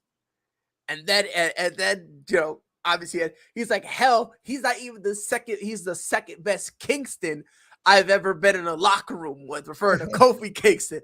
And he's like, you see, they're not the one. But he's like, I'm the best in the world. And I was like, fuck yeah, Punk, fuck John Moxley. He had me saying fuck John Moxley after I'm out here stripping for Wild Thing, bro. That's how he got me, bro. But talk about Kenny Omega. So I don't know if you've been keeping up with AEW, but they basically gonna have the Trios Championship. Yeah. And the Young Bucks have been trying to find somebody, right? So I think it was last month, how it was the Undisputed Elite or whatever. They basically had like a summit in the ring, and Adam Cole was basically like, look, if I'm not cleared and O'Reilly's not cleared and you're not picking Bobby Fish, you can't be in the tournament. They're like, what do you mean? And they was like, oh, I said it wrong. What I mean, you won't be physically able to be in the tournament. And then Bobby Fish and Kyle O'Reilly started beating the shit out of him. And then Hangman Adam Page came down for the save, right? You heard the dun, dun, dun, dun. Came in, right? He had a pipe. That guy was beat people up. So afterwards, the Young Bucks went up to Hangman Adam Page. It was on they got the BT Being the Elite, that YouTube show thing that they do or whatever. So they basically made like a little segment of it, them asking Hangman to be the partner for the Trios match. He belongs to the Dark Order, so he's like, nah, look, bro, they're in it, and I'm gonna be in their corner because these are my guys. He was like, when I won the title, I was with them, like they were rocking with me. They had my back, all that stuff. So he basically said no. So the match was last night, and the Young Bucks came out and all that stuff. And then I don't know who's the guy that holds the camera for the Young Bucks. Oh, I know who you're talking about, but I don't know. Yeah, him. Right? He basically hands Justin Roberts a piece of paper, and on that piece of paper, it was a plethora of Kenny Omega's accomplishments. How he won the Neverweight title, how he's the longest reigning AEW champion, how he loves his candy. This is where it got a little weird when they were like his candy, his go-to candy bar is a Charleston Chew. And then they basically had Kenny Omega come. And he announced Kenny Omega. They hit his music. Nakazawa was there with him, kind of always fucking follows Kenny. And Don Callis was there. And they kind of went out with him. I think he might be a little out of shape because he wrestled with he had this long sleeve shirt. So maybe. He looked okay. I don't think he's coming back too early. I think based on what I saw him do, because I didn't see it live. I went back and rewatched it earlier today. He was fine. It's just more like ring runs because he's been out for 9 months, 10 months. He suffered multiple. It's more ring shape than anything. I think. Which I think in a couple I haven't weeks, seen it, but that's what I would say probably. It's more it wasn't nothing crazy. That promo was great. So AD kicked the match off. The pay-per-view, set it up for next week's show, which I think is stupid. I don't know. I honestly thought it was neat. But Kenny Omega is basically coming back, so he's now here. And then afterwards, when everything was done, like after the show, Kenny Omega kind of cut a promo talking to the crowd or whatever. And he's basically saying, hey, look, you know, I'm back, but don't expect the same Kenny Omega for a while because, you know, I'm gonna need time to get up to speed, right? Well, not only get back in shape, but what people don't understand, he has to recallus his body to get used to taking them bumps all the time. Yep. When you have that year and a half off, that first few times he gets in that ring, them bumps are going to feel even harder than they ever did because his body's not calloused anymore. Yep. And he's basically like, you know, bear with me a little bit, you know. And then he was like, I'm not a good guy. He's like, you know, I'm still gonna cheat, but you know, regardless, when you see the Young Bucks and Kenny Omega here, you're gonna see we're authentic, we're real. We're gonna give you everything we got. Type of one of those type of promos, which I liked. I don't think Kenny Omega came back too early. Because I based on how I've seen it, he looks healthy. Right? But it's just more along the lines of what it kind of rubs off to me is he's scared. Because remember, this wasn't a situation where he had setbacks, multiple, to the point that he heavily considered retiring, where he said, if I suffer one more setback, I'm done. Like, I'm not doing this anymore because I can't. And if that's in the back of your head, that takes a toll on your performance as well. Exactly, which is why I'm saying, like, he looked like a little nervous. Like, if I get messed up, I'm not. That's why they always say once a athlete starts talking about retirement that they're basically done. Yeah, exactly. It's already in your head. Right. So, for me, it was. I thought he was fine. You know, obviously there's a little bit of ring rust and all that stuff. His knee. Ugh. What are you watching? Little League Baseball. Oof. Guy foul ball right off the knee. You love to see that. Oh. The team from Indiana, well, it was actually supposed to start in 10 minutes, but this game's behind, so they'll probably have it on a different channel now. But the team representing Indiana is from Hagerstown, which is only probably about 40 minutes from where I live. Okay. And, they're playing in the Little League World Series today. I'm waiting on that game to come on, but I love watching the Little League World Series. If it's on, I'm usually watching it. Yeah. Hey, it's better than watching the Reds. But yeah, I don't think he came back. I think he's fine. You know, give him a little bit of time. He'll be all right. I just saw something. He said Udonis Haslem will announce his free agent decision on Sunday afternoon. Who cares? Yeah. Dude plays, like, what the hell? He didn't do anything. What the hell? It's crazy. I think WWE's been getting better with now that Triple H being in charge and making some changes and stuff. It's interesting to see where that's going to go. Honestly, yeah. There's plenty of people who they're thinking about bringing back. Supposedly Bray Wyatt in one of the backstage segments on Raw. I suppose you actually saw Bray Wyatt's hand in the background. And at first, people thought it was Dexter Lumis because I don't know if you've been watching Raw or whatever, but there have been times where you kind of see security in the background grabbing someone, and then all of a sudden, from like the sea of bodies, you see a head. Yeah, just like pop up out of nowhere.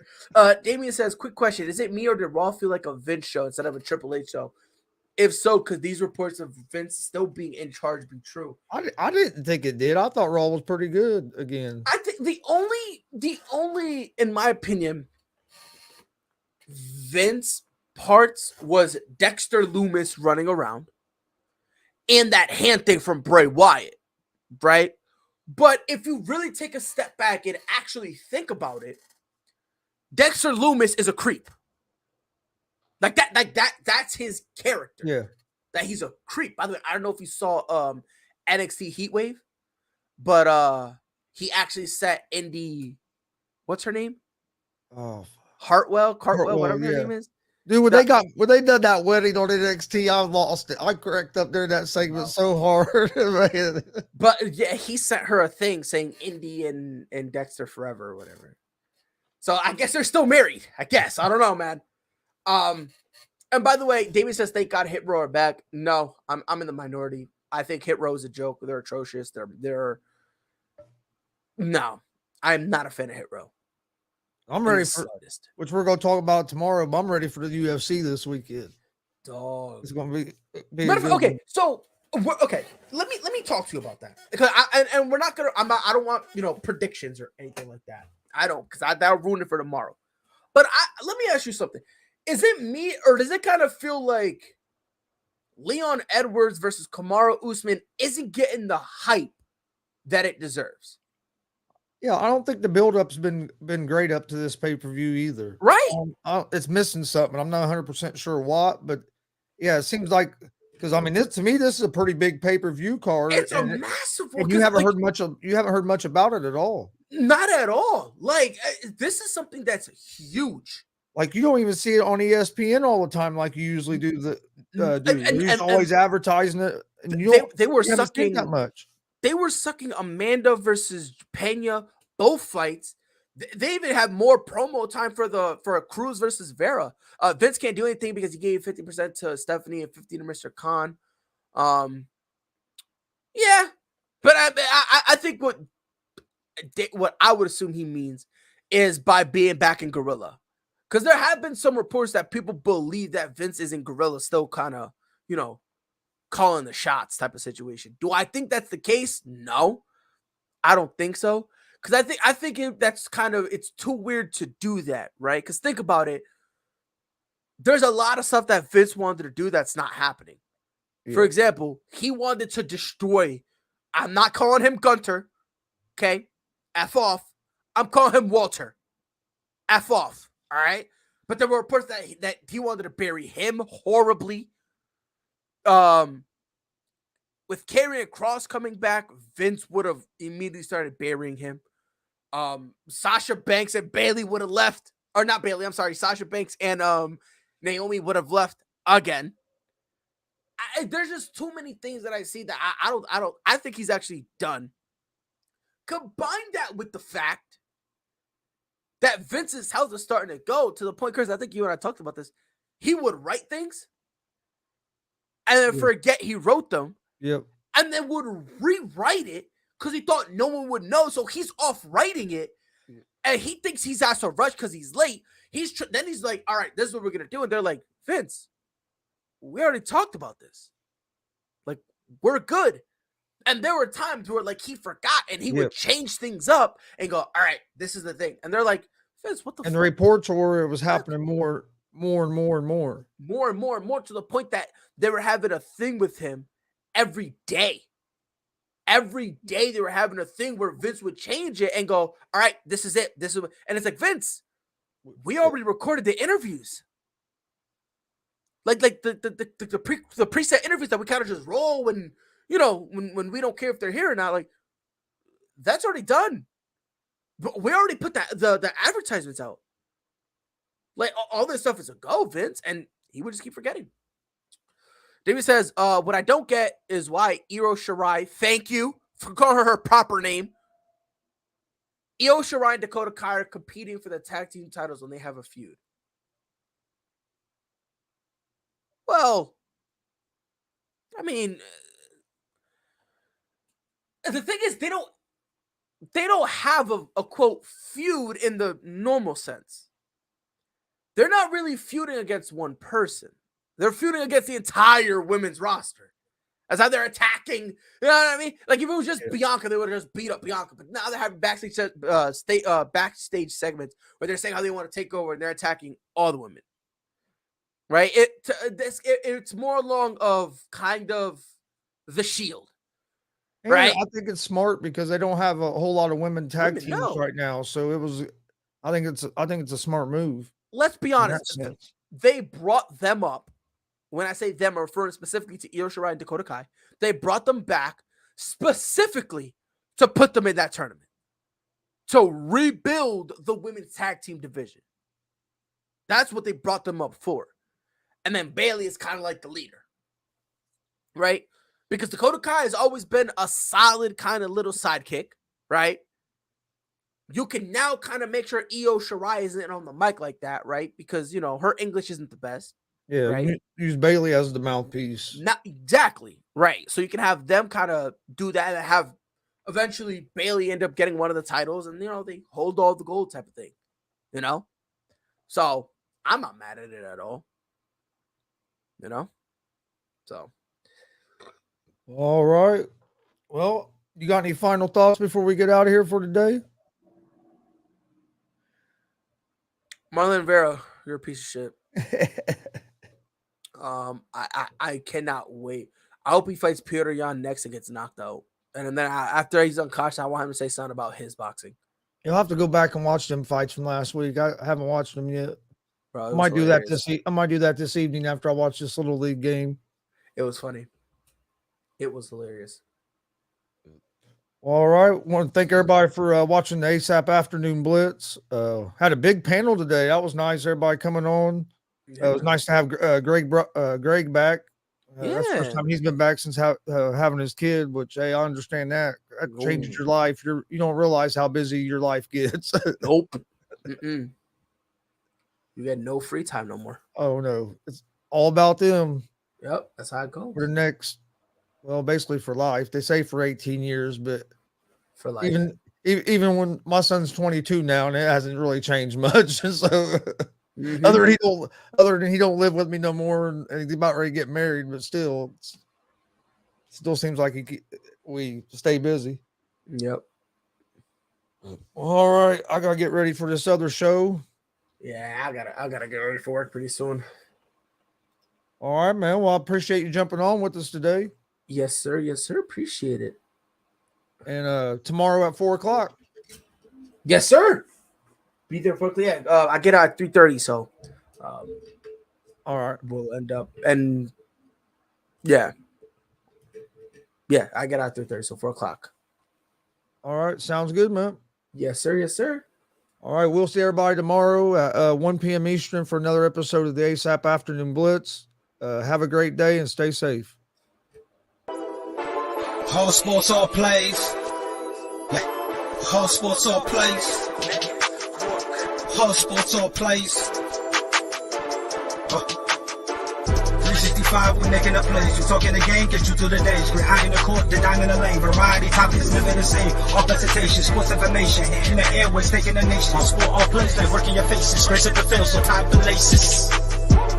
All sports, all plays.